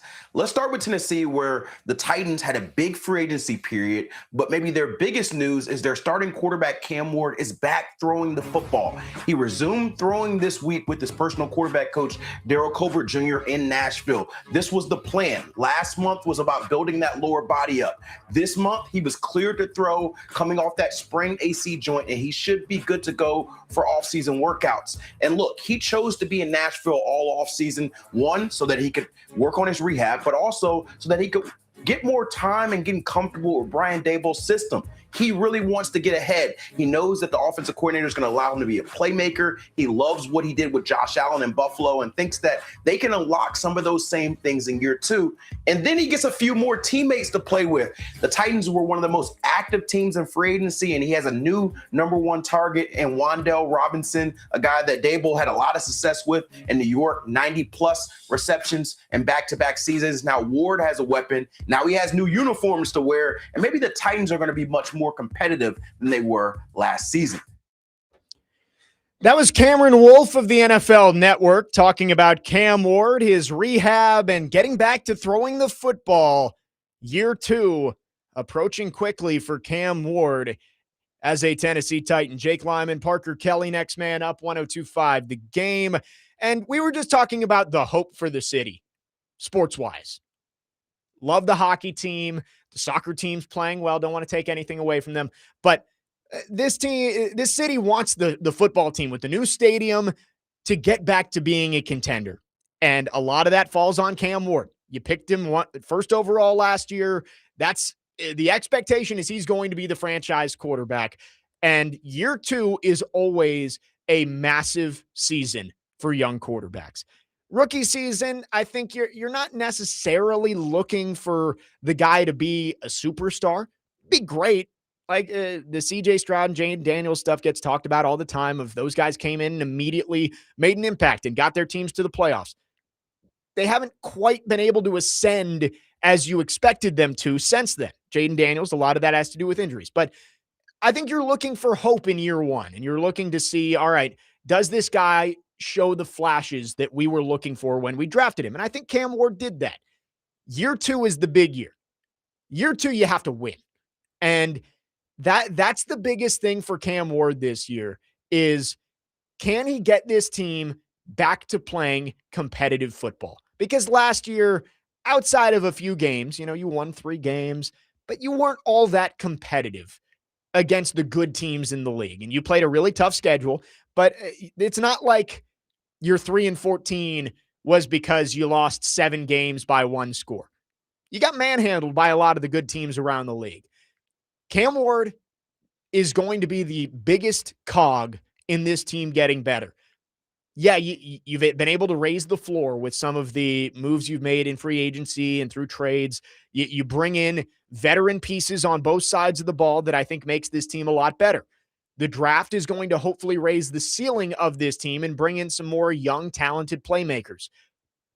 But it falls on Cam Ward. He's got to take a step, and he's got to be a winning quarterback in year two. That doesn't necessarily mean a playoff quarterback, but he's got to be a quarterback that is making winning plays for this team, and they improve. They're at least a 6-win team. I would say I'd like to see 7 wins minimum in year two under Cam Ward. You've now got the coach that you believe in with Brian Daboll. It's a guy who's developed young quarterbacks before, young, raw quarterbacks. I'd like to see them do more around him. I would. Like, Wan'Dale Robinson is a good addition for Cam Ward. We know he likes his slot guys, the guys who can get open in small spaces and get to the sticks. We know he likes that. I want to see more. Right now, if the season started today, and I know the draft is a month away, you expect that they're going to add there. Right now, the starting weapons for Cam Ward would be Tony Pollard, Gunnar Helm, Chim Dike, Wan'Dale Robinson, and Alec Iamaner? Or Calvin Ridley? It doesn't move the needle enough for me. I think you just need 2 more pieces there. I'd like to I'm getting more on board with Jeremiah Love, and I would like to see another young wide receiver, but you saw what happened with Caleb Williams and Drake May this year when you surrounded them with talent. Look at what the Bears did. They went out, they spent their first 2 picks on weapons for Caleb Williams, Colton Loveland and Luther Burden. Both those guys are expected to be centerpieces of that offense moving forward with Ben Johnson. For the Patriots, they went a little bit of a different direction. They go out and they get the veteran wide receiver in Stephon Diggs, who, character questions, off the field stuff out of the equation, he did help Drake May this year.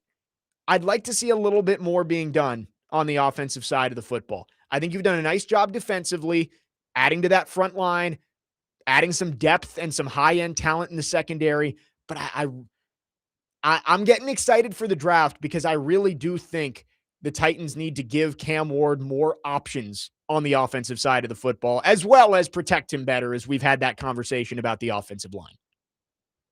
The good news is you see the flashes. And I know that there were times that we saw flashes with Will Levis too, but this is a little bit different. Cam Ward's ceiling and talent level far outweighs Will Levis, in my mind, at least. You get him you go and get him the coach that had a huge responsibility for developing Josh Allen. You go and you get a Wan'Dale Robinson.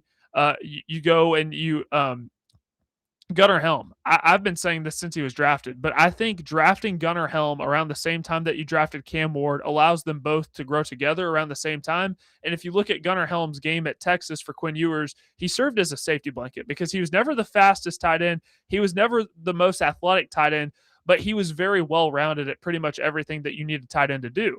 And I thought he came up at really big points at certain times last year for the Titans. I think that'll allow Cam Ward to grow with him. You bring them in around the same time. Now, here's the question. If you draft Jeremiah Love, I think that is going to help Cam Ward more than if you were to draft an edge rusher or you draft an Arvell Reese, whatever. I think you draft Jeremiah Love and that takes a significant load off Cam Ward's shoulders. Then we'd start to see that growth a little bit more. And take it for what it's worth, which may not be much, but Jim Wyatt does his tour of the mock drafts. He's now done 5, I want to say. We went through the first one, and 19 of the 20 mock drafts that he sorted through had the Titans taking one of the 3 edge rushers, David Bailey, Arvell Reese, Ruben Bain. That was probably a month and a half ago. It was pre-combine when he did the first one. The 5th one came out today. 13 of the 20 had the Titans taking Jeremiah Love. It is crazy with no games being played whatsoever. Like, nothing is changing about who these players are as prospects, that the sentiment around the same pick can change so much in a 5-week span. But there are definitely a lot of options for the Titans at number 4. We'll talk about that coming up a little later on. But the question I have for you out there is, what are the expectations for Cam Ward in year 2? I think expecting him to do Caleb Williams and Drake May things is a little bit lofty. It's the same thing as the conversations we had last year of expecting Cam Ward to be Jaden Daniels and CJ Stroud is a little bit unfair because those are 2 of the greatest rookie quarterback seasons in recent memory. And it's a really high bar if you're expecting him to be that. And he wasn't that this year. Are you expecting him to do what Caleb Williams and Drake May did in year 2? Or do you think it's more incremental that we'll see the progress from Cam Ward? We'll talk about that coming up next and wrap up hour number 2. Jake Lyman, Parker Kelly with you on your Monday morning. Next man up, 102.5 The Game.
Next man up, 102.5 The Game. Finishing up the second hour on the show. We're with you till noon. Jake Lyman, Parker Kelly, talking Titans.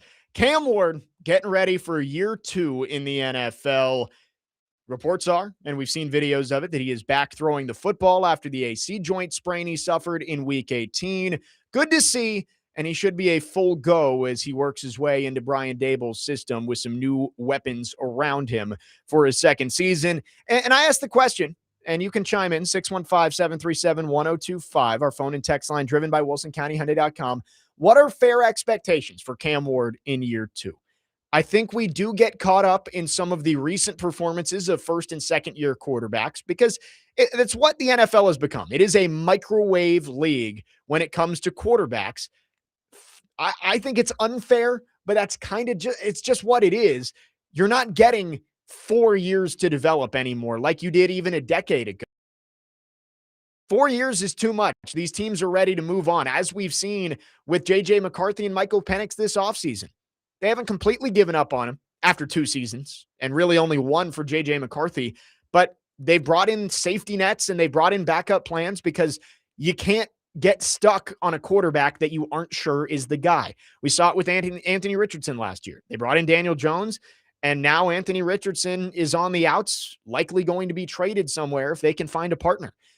I don't think Cam Ward's leash is that short. I think he showed you enough in year 1 that you have some optimism heading into his second season.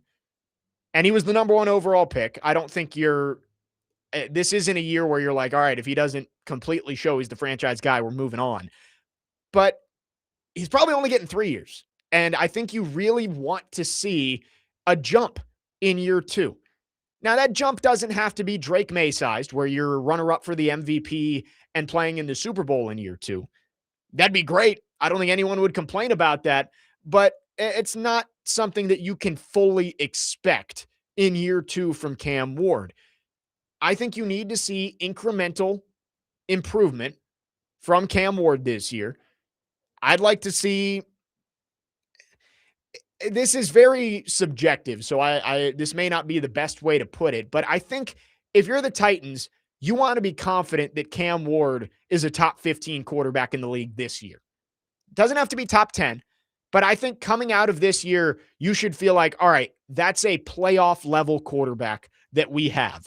And eventually, you want the Cam Ward to be one of those elite guys. That's why you drafted him number 1 overall. You drafted him based on the thought that he can be one of those guys who is Josh Allen, Patrick Mahomes, is carrying his team in the playoffs every single year. And I think Brian Daboll is going to do something that gets Cam going in a little bit of a rhythm quicker in a game than what happened with Brian Callahan and Bo Hardigree calling plays. Brian Daboll loves to use the RPOs, which is what Cam Ward was phenomenal at. Even going back to before his Miami days at Washington State, ran lots of RPOs. So that's kind of that air raid style system. I think that is going to help Cam, give him some easy completions earlier in the game to get him into a quicker rhythm, which is going to help. And also the touchdown to interception ratio improved significantly down the stretch for Cam Ward last year. So you certainly expect him to take a giant step in year 2. And I think the fact that he played and started so many games in college gives him a little bit of a head start on guys like, and this is a bad example, but Anthony Richardson, who started 13 games, was never ready to start in the NFL. Cam Ward has that leg up because he started and played at 56 games in college? 53? Lots of games. So he has a leg up already. Yeah, and that's a good point. And you mentioned the interception to turnover, or the touchdown interception ratio got better throughout the year. I think Cam Ward did a lot better of not losing games for the Titans last year. Like, he wasn't making the disastrous plays that we saw in some of those early games. The pick 6 against the Colts early on that put you in a hole that you really couldn't dig out of with the talent that you had. The fumble, the unforced error against the Patriots that really put that game out of reach. towards the end of the season after the bye week, you weren't seeing those unforced errors nearly as much. Now, can he go make the winning plays? You've eliminated some of the losing plays. Can you go make the winning plays? I think that's going to be a big step for Cam Ward in year 2. 615-737-1025. Let's go to our phone lines, driven by WilsonCountyHyundai.com. Keegan is called in. Keegan, thanks for calling. Go ahead. Hey, fellas. So just talking about Cam Ward, obviously. We're talking about his progress, and before the break, you said, is it going to be a big jump or kind of incremental? I think incremental is the way to go with Cam Ward. If you look last year, seems like, he started off all right, and as the year went on, he just got a little bit better and better. He learned some things, and, kind of when I look at Cam Ward, I think about it's kind of weird, like goldfish. If you ever heard goldfish grow to the size of their environment, I feel like last year Cam Ward is kind of one of those goldfish that was in the little plastic baggie you get from the state fair, about to die, making it through Callahan and McCoy and all that. But I think, obviously bringing in Dayball, you're going to get an immediate jump, immediate boost with him. So that's going to raise his floor up some. But I think kind of going from the little plastic baggie, he's kind of getting moved into a fish tank this season. He's got some extra pieces to grow with and to work with. And I think kind of what you want to see is, with that stadium opening up next year, that's kind of like an aquarium to move them into. You're just going to keep moving them into a bigger environment. And hopefully, as the years go on, it grows. I know you are saying, you don't get 4 years no more. And I agree. I definitely want to see something out of him that says year 3, possibly a playoff quarterback. We can make it there. But honestly, if it's just incremental growth, you keep seeing him grow little by little. By the end of year 2, hopefully, like you guys said, he looks like a playoff quarterback. And then you can get ready to move him into the big old aquarium we got opening up in 27. So I got a lot of faith in it. And, yeah, I just kind of want to throw that in there. I agree. I think he's going to do great. I think he's going to continue to grow and progress. And it might take a minute compared to other quarterbacks, but I think Cam's going to be A-okay, probably end up top 10 quarterback one day. So I like the analogy there of the goldfish. I like it. And I've never heard that before. Can I start using that? Yeah, That's not trademarked or anything. Right? The aquarium opening up across the Cumberland. And that's, I think, always been the expectation for the Titans since they made the move to get rid of Rand Carthon. I think that was a reset for Amy Adams-Strunk. And, I think looking back, hindsight, you probably should have cleaned house there and made it a true full reset point and gotten rid of Brian Callahan. Hindsight's 2020. But I think that was a reset. And I don't know this for a fact, but I would guess that the timeline that was laid out was get us back to being competitive by the time the new stadium opens. Get us back to being a team that can go win the AFC South in 2027. And I think that's what you need to see this year. Wins and losses, obviously, is what everybody's going to be judged on. And you need to see more wins this year. But I do think the way you should judge this season is how do you feel coming out of it? A year from now, as we're getting ready for the draft, whatever pick the Titans have, however many wins they had, do we think a year from now, Titans fans are going to say, we're a playoff team next year? I think that's where you want to be. Is you want the fans, you want the team to have playoff expectations heading into 2027. I don't know what that looks like in terms of results in 2026. Hopefully lots more wins, but I think you need to feel like you're a playoff team in 2027 coming out of this, and that starts with your young quarterback. 615-737-1025 is the phone number. On the text line, Skylar says, at least 7 wins this year, and I want Cam to have maybe 3 to 5 winning or comeback drives at the end of games. We need the Titans and Cam to look like they are capable to hang with every team. Of course, this team needs this draft and next draft to be a truly a full roster of solid players. And I would agree. I think you want to get 7 wins, and you want Cam to be responsible for a lot of those and show that he can make the winning plays in the winning moments. I think that's a good way to judge it as well. 615-737-1025. I thought we might hear from Ricky on the text line today. In quotes, he says, Vandy will go deeper than the Vols in the tournament. What say you now? I kind of expected that this was going to be coming. Never did I say Vandy will go deeper in the tournament than the Vols. I said I thought Vandy had the higher ceiling in the tournament. I said I thought Vandy was a team that could either lose in the first round or go to the Elite Eight. They end up losing in the round of 32. I said the Vols, I think, were Sweet 16 or round of 32. If the Vols move on and beat Iowa State on Friday night, I'll eat crow and say that I was wrong. But I still think the sentiment I had was correct, that I thought Vandy had the higher upside in the tournament, even if they didn't live up to it. Yeah, and No, I agree because I was in the same. I thought the ceiling for both teams was Sweet 16. So I didn't think the Vols would make it to this point, and I'm very surprised that they beat Virginia. But 4 straight years going to the Sweet 16, and Vandy. Let's not act like Vandy got crushed by Nebraska. Vandy lost on a last that second half court shot was literally halfway down in the basket. They were that close to going to the Sweet 16. So let's not act like Vandy just got demolished and pummeled by Nebraska. No, and I think Tennessee, give credit to Rick Barnes, give credit to that team. They have lived up to what I thought they could accomplish this year. Maybe they do more. But the ceilings for both teams, in my mind, were the same. Ricky says, "I'll be back." LOL. So I'm sure you will. I look Thanks, forward Ricky. to hearing from you next Monday, Ricky. If Tennessee's in the Final Four, I will happily eat crow. If there. Tennessee's in the Final Four, we're going to take victory laps on this show. 615-737-1025 is the phone number. Keegan says, feel free to use the goldfish analogy. He says he's copywriting it as we speak, but he'll let it slide with us. So there you go, Okay. Parker. You can use it. I'll use it at least one time in a separate conversation. We've got one more hour here on the show. When we come back, the NFL draft is exactly 1 month away. What are the biggest storylines as we head towards draft night in Pittsburgh? We'll get into it coming up next. Jake Lyman, Parker Kelly, next man up, 102.5 The Game.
Final hour, next man up, 102.5 The Game. Jake Lyman, Parker Kelly with you on your Monday morning.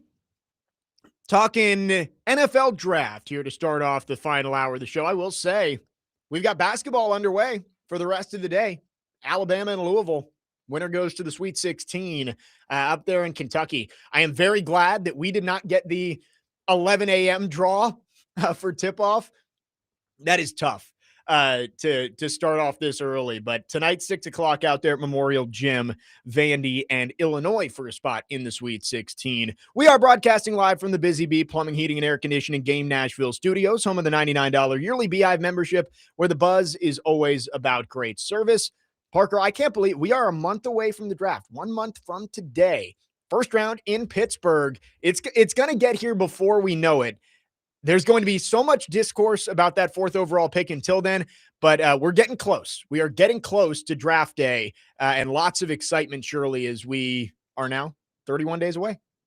And yeah, I can't believe it. It's just like this time of year is just moving so fast, but at the same time, it's been so slow because, you know, we're talking about the same things with Jeremiah Love to the Titans, and that seems to be the discourse right now. But my excitement for the NFL draft is almost unmatched every year because I love it so much. So it doesn't matter how many times we repeat the same topics. My excitement level is not going to change. No, it's true. And being at 4 at least makes this a little bit more interesting for the Titans, because last year at this point, I think it was pretty much set in stone. It was Cam Ward. So there wasn't a whole lot of question about what the Titans were going to do. We'll go through in the next segment. I have put together the Jake Lyman % chances of every player with a month to go to the draft. The Titans take it 4. And I'll get your thoughts on that. But overall, I think this is a very interesting NFL draft, not just Titans related, but across the league. There's really no consensus about what's going to happen outside of Fernando Mendoza going first to the Raiders. Like at 2, that's where the draft starts. Right. At 2, like last year, I think it's going to be Arvell Reese or David Bailey. Like, I think so, but I don't know. And yeah, like you said, last year heading into draft night, did anyone think that the Jaguars were going to trade up for Travis Hunter? No. So it's really wide open beyond Mendoza at 1. And I really am interested in 2 players in this draft and where they're going to go. I've said this before, Ruben Bain is one of them. I really don't know how the league feels about Ruben Bain. I would guess there are teams that have basically said we're not going to draft him in the top 10. Maybe even in the first round whatsoever because of the arms. Like, I think there probably are teams that have basically taken him off the draft board because of the short arms. But all it takes is one team to fall in love with him and say, you know what? Yeah, the arms, it would be an outlier, but he is that good of a football player. We're going to take a chance on him. There's going to be a team that does that, but I think he could really go anywhere from 4. I would say the Titans are probably the highest he could go. And again, I wouldn't be thrilled with it, but I think he could go at 4, but I think he could fall as low as like 12 or 13 too. Like that, there is a wide range of outcomes for Ruben Bain, who was widely expected to be a top 5 pick when the season ended a few months ago. So I still haven't wavered much. You know, obviously a lot of the discourse that we've had has been between Ruben Bain and Jeremiah Love, because in all honesty, I don't expect David Bailey to be there at 4 by the time the Titans are picking. I also don't expect Arvell Reese to be there either. So to me, it's always been between Ruben Bain and Jeremiah Love. And the listeners know that we've been on the Ruben Bain train for a long time. That has, we both are singing a different tune now with Jeremiah Love. So I still am not scared by Ruben Bain's short arms, just because what is it? Paralysis by analysis. It's a very real thing. And just watch him play. Just turn on the tape, watch him play in the college football playoff, and you can't tell me that's not a football playing Jesse, you know? So I'm not scared by the short arms. I am. I really am. I think it is 4 is too high. It's too high to take a chance on a guy like that. Yeah, and if my choices are between Jeremiah Love and Ruben Bain, I believe the upside, Jeremiah Love may be the best player in the draft. So If you're able to get him at 4, go for it. But Ruben Bain, in my mind, is still a top 10 pick. We will see. That's one of the storylines that I think is absolutely fascinating is how does the league feel about Ruben Bain? Second one is Jordan Tyson. That is a player that he has the widest range of picks that I think of anybody who's projected in the first round. Because he was thought of as a top 5 pick for a lot of the season, right? Like everybody kind of thought, all right, Jordan Tyson's going to be the first wide receiver off the board. But the medicals clearly aren't great. I believe he's not doing anything at his pro day either. Like I'm a little not concerned because it doesn't really affect the Titans that much. But like Tyson might be a later first round pick. Like I could see him getting to 20. Yeah, because of the injury history. Right. That would not surprise me. Now, as of right now, because I think Carnell Tate will be a top 10 pick. He's probably the best wide receiver in this draft class. The Dolphins desperately need a receiver.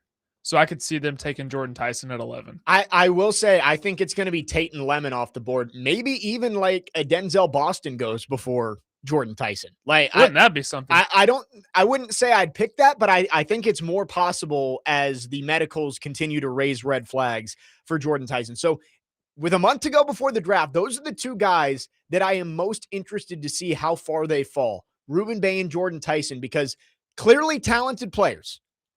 But obviously there's some issues that teams are going to have to sort through. Skylar says, I feel like Ruben Bain will fall to the Chiefs in the first round. And he will be an absolute superstar. It's just the typical Chiefs luck. You know who I think he might end up going to? I said 12, and that was on purpose. I think Ruben Bain to the Cowboys would make a lot of sense. I don't know why that feel like, I just think that's the type of player that Jerry Jones would be like, I don't care about the short arms. Let me get him. Give me. I want him. Give me Ruben Bain. As chasing Big Joe. I want him. I think secondary is more of a need. I was going to say, I think Delane to the Chiefs would be my pick right now. Yeah. But obviously he has to get there. There are other teams that can move up to get a cornerback. Keegan says, all it takes is one team to fall in love with Bain. It's me. I'm the team that's fell in love. I know there are a lot of people out there that love Bain. And I still am seeing mock drafts with Bain going even as high as like 2 or 3.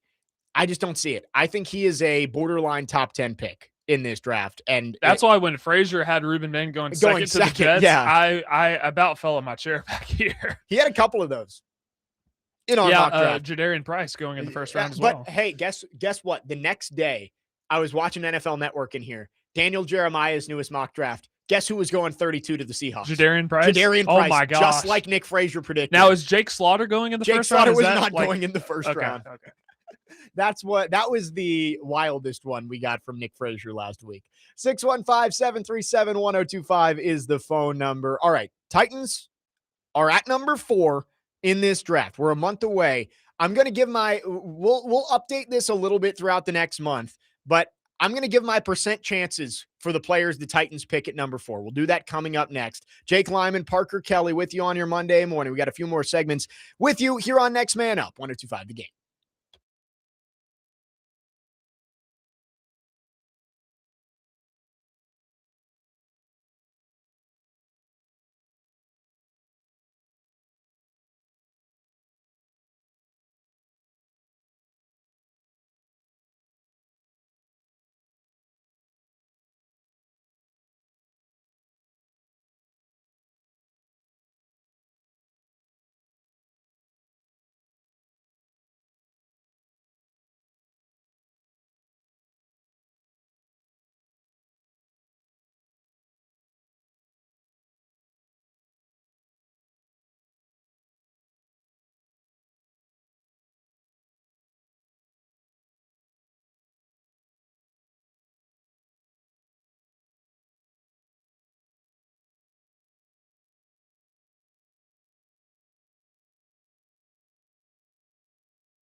Next man up, 1025, The Game. Jake Lyman, Parker Kelly with you.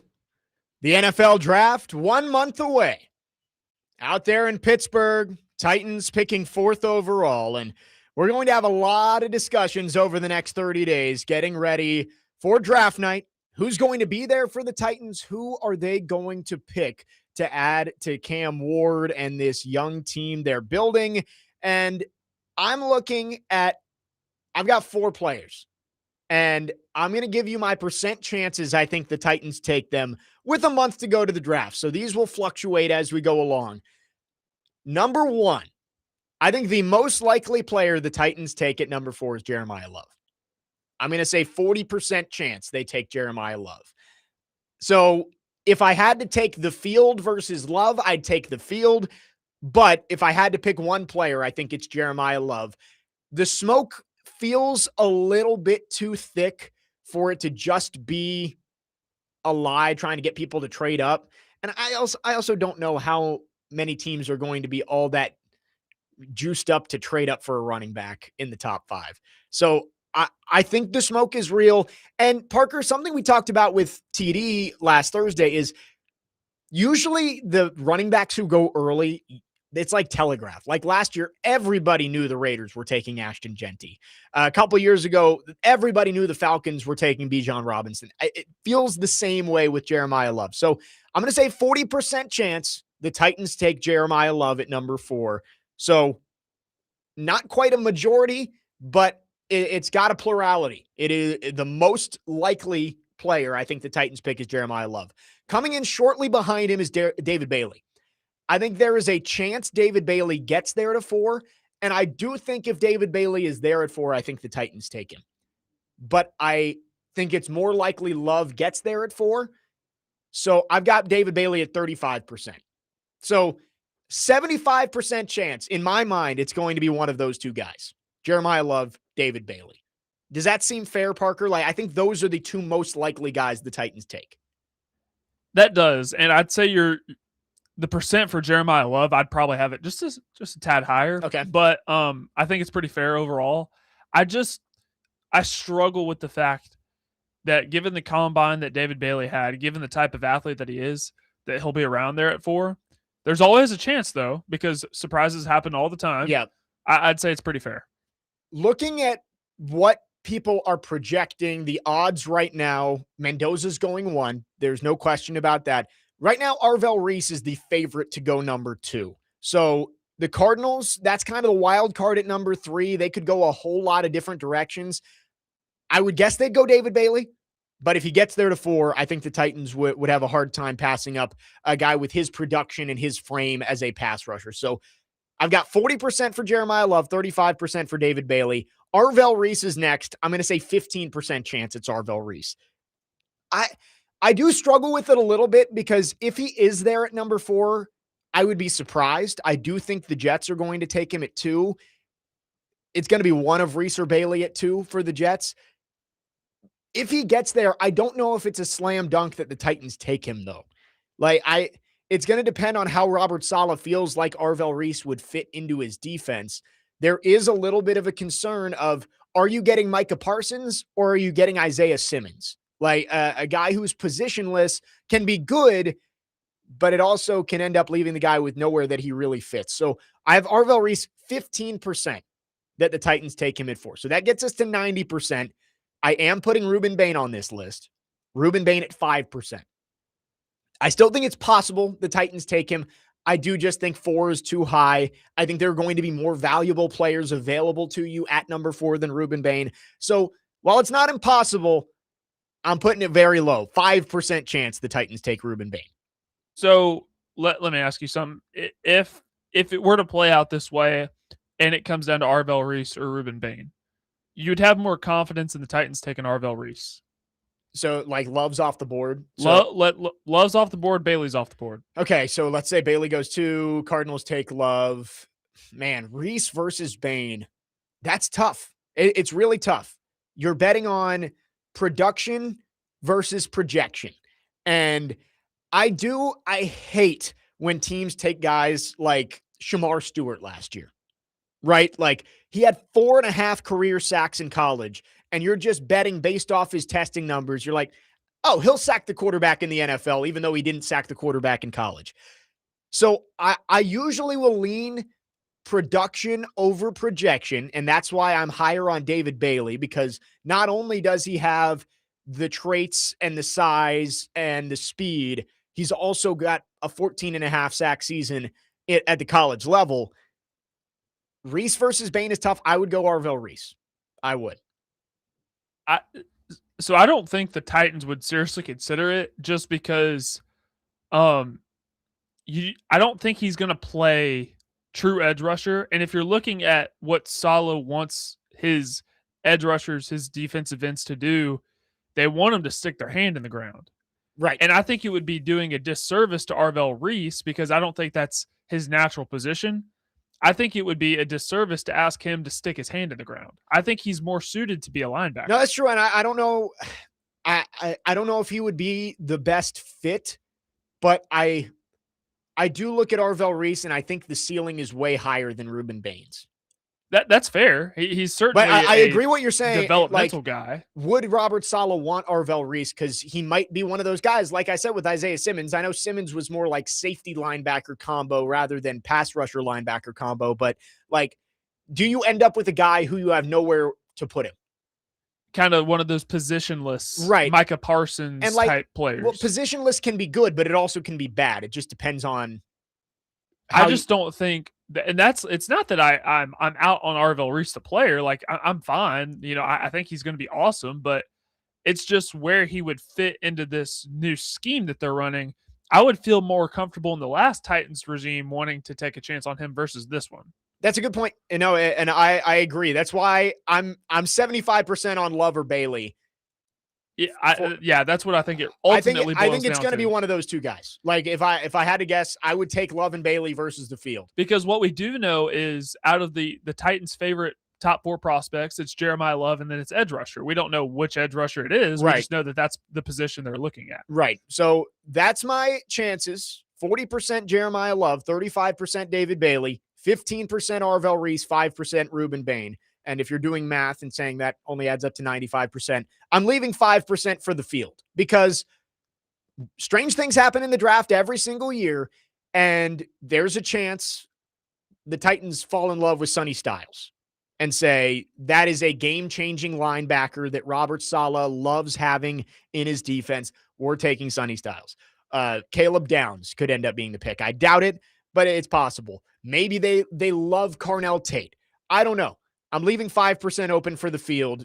Those 3 players would be the ones I'd think of, all Ohio State guys, coincidentally. But I think that there's still a very outside shot. It's not one of those 4 guys, but Love, Bailey, Reese, Bain, I would be pretty surprised if it's not one of those 4 guys on. Yeah, I'm with you. I think that's like any other position. Like I don't see another prospect having a percent chance. You know, like I don't see a Carnell Tate. Well, I don't see him factoring I'll give into them this. a percent chance, but like it's very 0.01. Right. I said 5% to the field. Like I would say give each of those guys like 1.6%. And that's basically solely because you just never know. Like I'll never forget 2019, the 4th overall pick. The Raiders take Cleveland Farrell. I know it was Mike Mayock making that pick, but like I was thinking the Titans had a chance to get Farrell at 19, where they ended up taking Jeffrey Simmons, and he went 4th. So there are always strange things that happen on draft night. I will leave 5% for the field, but I think 95% chance it's one of those 4 guys. John on the text line asks, what are the chances they trade back? And I think low. Like I didn't include trade back in that scenario because I'm just saying chances of who they're taking with their first pick. I would probably say 5%. Like I don't think they're trading back. You need somebody that would be worth trading up for.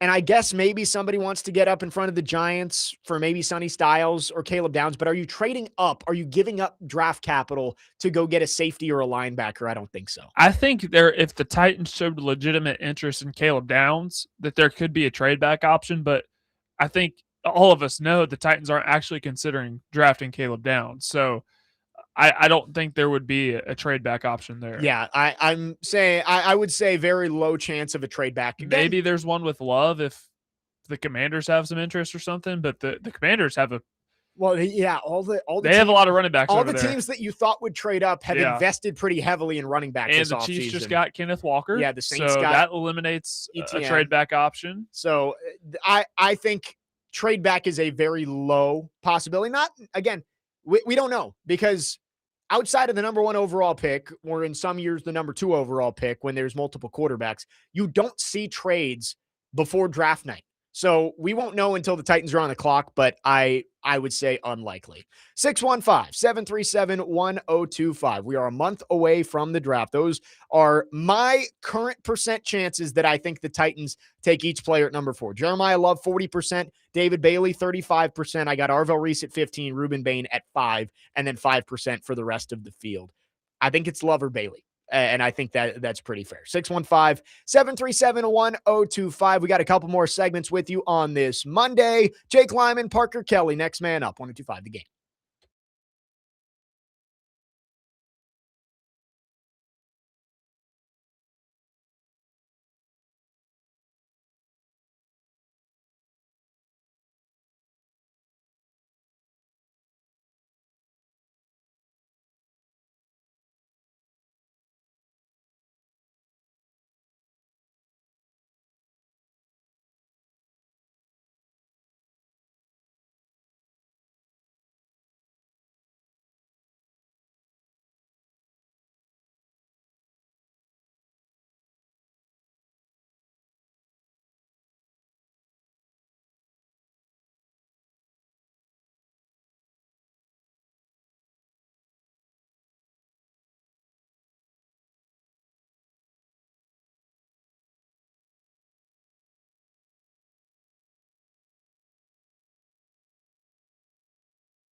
Next man up, 102.5 The Game. Jake Lyman, Parker Kelly with you. Couple more segments on your Monday morning. Chase and Big Joe are coming up at the top of the hour. You can join the conversation on our phone and text line, driven by WilsonCountyHyundai.com, 615-737-1025. The final day of the opening weekend of March Madness is underway. I know some people look at Monday and say, man, there's no more basketball. Guess what? 8 games today. Louisville and Alabama facing off in the women's second round. It's a close game early on, 22-21 Louisville. Yeah, getting ready for Chase and Big Joe. Got Alabama. I can't do the Memphis accent. Shout out Eli Gold. Tonight, big one at Memorial Gym. And I know I've been pushing it throughout the show, but wanted to get more in depth about tonight's game. Vanderbilt and Illinois, 2-7 matchup. Vanderbilt looking to reach the Sweet 16 for the first time since 2009. And I was really pleased with the way the team played on Saturday night against High Point. Coming off 2 weeks away, the big issue in that SEC tournament game against Ole Miss was just came out a little bit flat, and Ole Miss punched first. And by the time you could punch back, you were in too big of a hole to climb out of. Vandy threw the first punch on Saturday night against High Point. It was 17-2 before you could even blink. And Vandy ran away with it for a 41-point victory. Now you turn to a much more formidable opponent in Illinois, who beat Colorado on Saturday evening to move on to the round of 32. This is not going to be an easy game by any means for Vanderbilt. Illinois, very talented. They've got Barry Wallace, who's a first-time All-Big Ten selection, 18 points per game. You got Ciara Parchment and Destiny Jackson, who are two just phenomenal freshmen for this Illinois team. But they're young. Vandy's got some youth too. No question about it. Michaela's only a sophomore, Aubrey Galvin a freshman. But it does feel like Vanderbilt is maybe a year further in their development than Illinois is right now with the youth. This is a game that Vanderbilt should be able to win. You're on your home floor. Vanderbilt's 17-0 at home this year. This is one that the Commodores, I think you go out, and if you play your brand of basketball, you're able to get Michaela and Aubrey some easy looks early on to get heating up. Justine Passat can knock down some threes. It's also Sasha Washington's final game in Memorial Gym. She is the only player who has been with Shea Ralph since the very beginning. She had a 10.17 rebound double-double on Saturday against High Point. So excited to see her in her final game at Memorial Gym. It's going to be a lot of fun. And I think Vanderbilt's ready to put on a show for the home crowd and hopefully get to the Sweet 16, where you'll have the opportunity to play some really good opponents in Fort Worth and see how far of a run you can make. But I know that Vanderbilt, as a 2 seed, first off, really wants to take care of business in front of the home crowd tonight at Memorial. Yeah, and we were talking too before we got back on the air. You know, Vandy's staff is not overlooking this opponent, and they shouldn't, because you got to take it one game at a time. But Illinois is certainly not a gimme. It's one that Vanderbilt should win, but it's certainly not a gimme. But I think Vanderbilt's a 12.5-point favorite. Yeah, something around there. And you get home court advantage. You expect there to be a larger crowd in attendance, versus what there was on Saturday. So it's certainly going to be an exciting time. And if Vanderbilt's able to get to the Sweet 16, there's a very real path for them to also get to the Elite Eight, which is also very exciting. And I look at this Vanderbilt team, and it's a team, no doubt. This is Michaela Blakes and Aubrey Galvin get the headlines, rightfully so. They have been the best player in the country, the best freshman in the country pretty much all year long. But this is a team. There's a lot of pieces that make this thing go. Justine Passat, Sasha Washington, Ayanna Mitchell, Jackalenga Wenentanda had a double-double on Saturday. So this is a team, but when you get into March, having the best player on the floor always gives you a chance. We saw that with Iowa a few years ago when Caitlin Clark was playing there. I think if you went pound for pound, Iowa's roster versus South Carolina, the year they beat them in the Final Four, South Carolina had a more talented roster that year. More McDonald's All-Americans. Don Staley's teams never rebuild. They reload every single season with new talent, and they develop them. South Carolina had a more talented roster. Iowa had the best player on the floor that day. And with Vanderbilt, that's what gives you hope that this team can continue to make a run. it's not just Michaela Blake's. You can't win tournament games with just one player. But when you have the best player on the team and you have the best player on the floor, it gives you a really good chance. And Michaela Blake's, she scored 30 on Saturday night against High Point, and it just, you don't even blink anymore. That's just what she does. She scores 30 almost every single game, and you're just like, oh, yep, Michaela did it again. Yep, that's just normal. Rinse and repeat. There had only been 4 30-point performances in NCAA tournament in Vanderbilt women's basketball history. Like, it wouldn't shock me if Michaela doubles that by the time this season ends. Like, she already had 30 on Saturday. At this point, who am I to doubt that she's going to have 30 again? I think she's done it in 8 of her last 10 games. So there's a chance if this team goes to the Elite 8 or the Final 4, she could end up doubling the amount of 30-point games in NCAA tournament contests in program history. She is that good. So I continue to advocate, and I know I'm probably a broken record at this point, but this is your last chance to come out and see this team at Memorial Gym this year.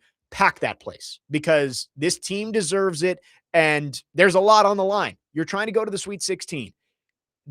Heading into this season, and Shea Ralph talks about trying not to set goals as much as be invested in the process every day. And if you do that, then what you want to achieve will come to you. But I think you look at the way the last 2 seasons ended, and you were on somebody else's floor and your season came to an end in the NCAA tournament. Vandy wanted to host games at Memorial Gym. It gives you such a massive advantage. Yesterday, every single host team won. I wouldn't be surprised if most of the host teams win today. This Alabama-Louisville game is one of the better ones. Kentucky-West Virginia would be another one to keep an eye on. But hosting gives you such an advantage. And Vandy's got it. They're the 2 seed in their region. They need you guys to come out and support them. So, again, I'm a broken record. I've said it like 10 times today. But come out tonight, 6 o'clock tip-off, Vandy and Illinois for a spot in the Sweet 16. It's March Madness basketball, and it's right down the road. I am excited. It's going to be a fun atmosphere, 2 really good teams, and I can't wait to call it. You can't take these moments for granted getting to call March Madness games. So, going to be fun tonight. I'm very excited. And Michaela Blake's just I'm just amazed. Because I just went through her stats, averaging 27 points a game this year. She leads the country. I'm surprised she's not averaging 30. Well, she averaged 30 in SEC play. Unbelievable. Yeah. Unbelievable. And I know that they're not thinking about this in that locker room, but, as somebody who is in the media and, like storylines, I want Vandy UConn in that Elite 8. Like, UConn, very unlikely they would lose before the Elite 8. And obviously that'd give Vandy a better path if they did. But Vandy UConn would be such a fun game, not just because of the Shea Ralph, Gino Auriemma tree of, won 7 national championships as a player and assistant coach with UConn, but also all the discourse this season about who's the better player, Sarah Strong, Michaela Blake's, getting to see them play for a spot in the Final 4 would be really cool. So Vandy playing for a spot in the Sweet 16 first tonight against Illinois, 6 o'clock tip. Get out there to Memorial Gym. But if you can't, I'll be on the air 5:45 on 94.9 The Fan. March Madness in Memorial. Cannot wait. 615-737-1025 is the phone number. Justin from Greenbrier asked, why do they not do home games for the men's tournament? Money, I think, is the answer. Like, I think for the men's tournament, you get better crowds and make more money by having them at neutral sites. For the women's tournament, you're guaranteed to have better crowds on home sites. So I think that's the answer, but not 100% sure. Yeah, that's it. 615-737-1025 is the phone number. We got one more segment with you on this Monday. We'll wrap up the show coming up next. Jake Lyman, Parker Kelly, next man up, 102.5 The Game.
Final segment on your Monday morning. Next man up, 102.5 The Game. Jake Lyman, Parker Kelly.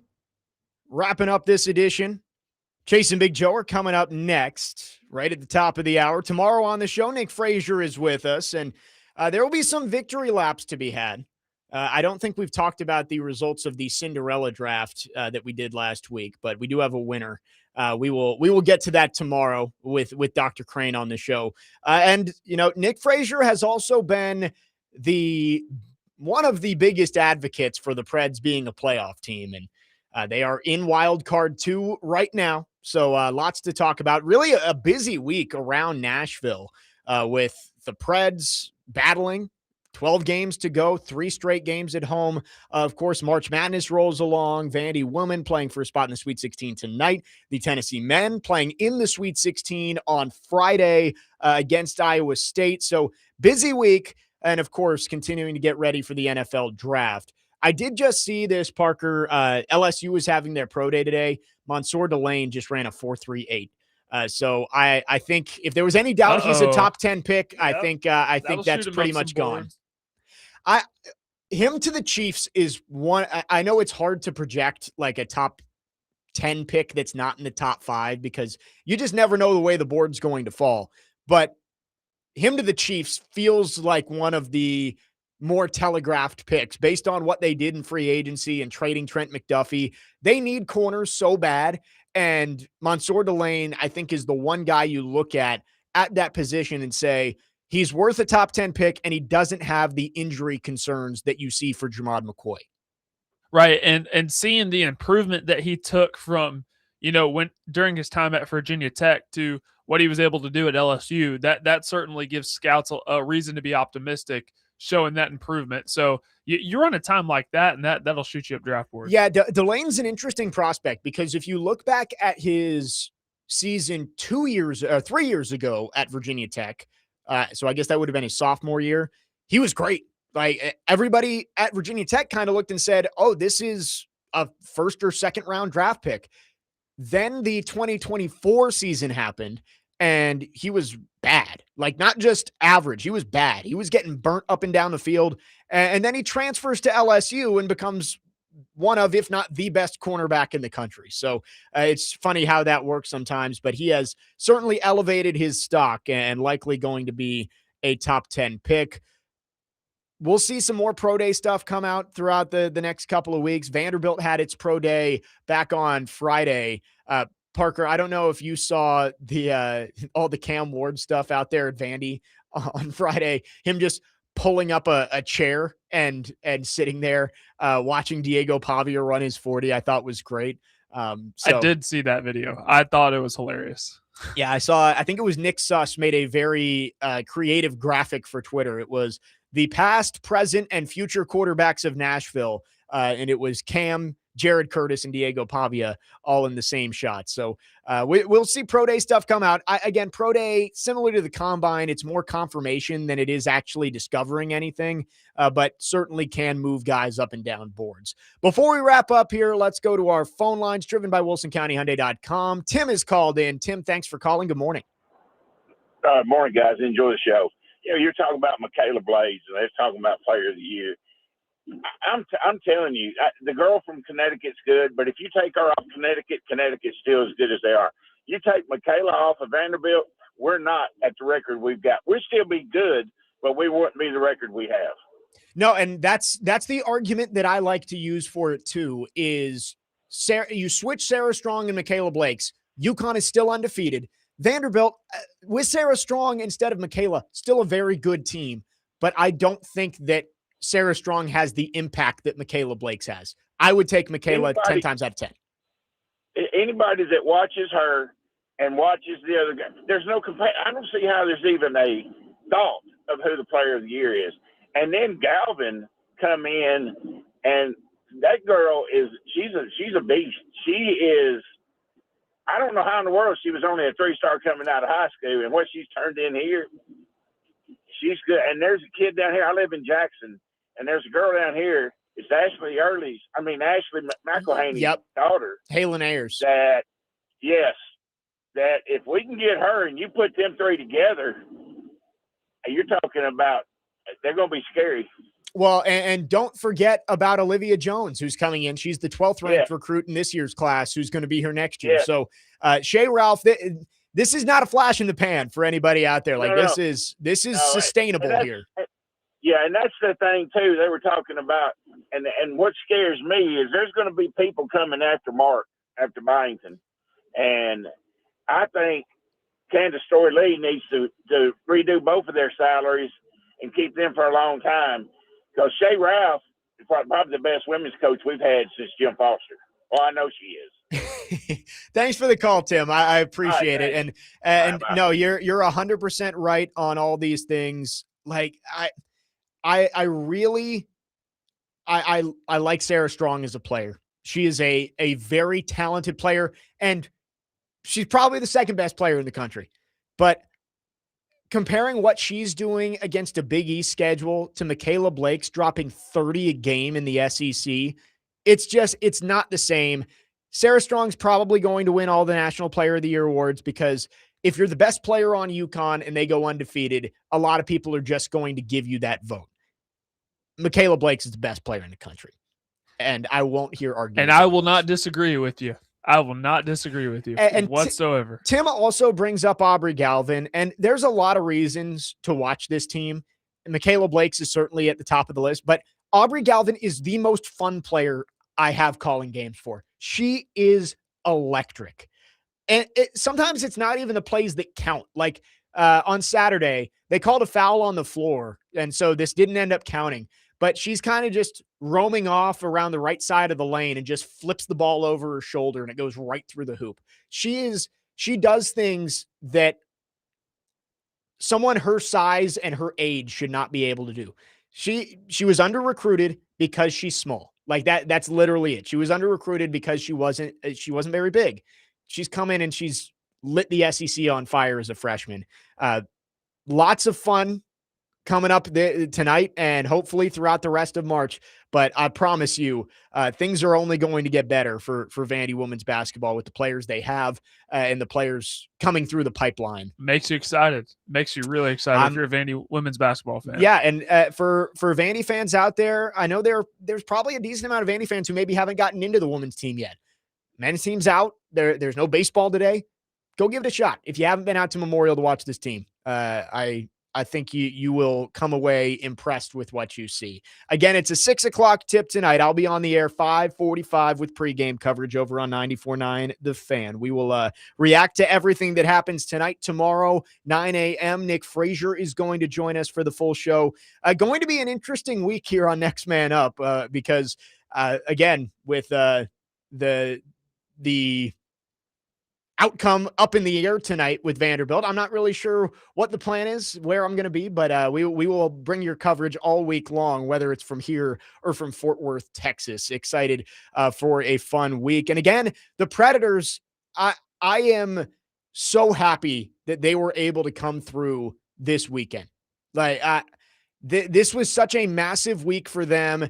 You played teams that you're directly battling against in Winnipeg and Seattle, and then you have the back-to-back against Vegas and at Chicago, and you come through with flying colors all week long. Tomorrow's going to be a fun day on the show. We will talk some Preds with Nick Frazier, who I know is he's been on the bandwagon. He's never hopped off. No, he has been the most consistent advocate of, hey, the Predators are making the playoffs. Like every time that we've been doubting, Nick Frazier believes in it. And part of me still doubts. But I'm beginning to come around. 12 games, they're actually in it. Like they're not just a couple points out. Like they're in it. 12 games is a long way to go. Yeah, like, it's a lot of hockey left to be played. It's still like 15% of the season is still left to be played. So you've got time to go. But right now, the Preds are in a really good spot heading into the final month of the season. And they will play San Jose tomorrow night at Bridgestone Arena. We'll preview that game. We'll talk college basketball. We'll talk draft. We'll do all that tomorrow. But that'll do it for us today. Don't go anywhere. Chase and Big Joe are coming up next. You're listening to 102.5 The Game.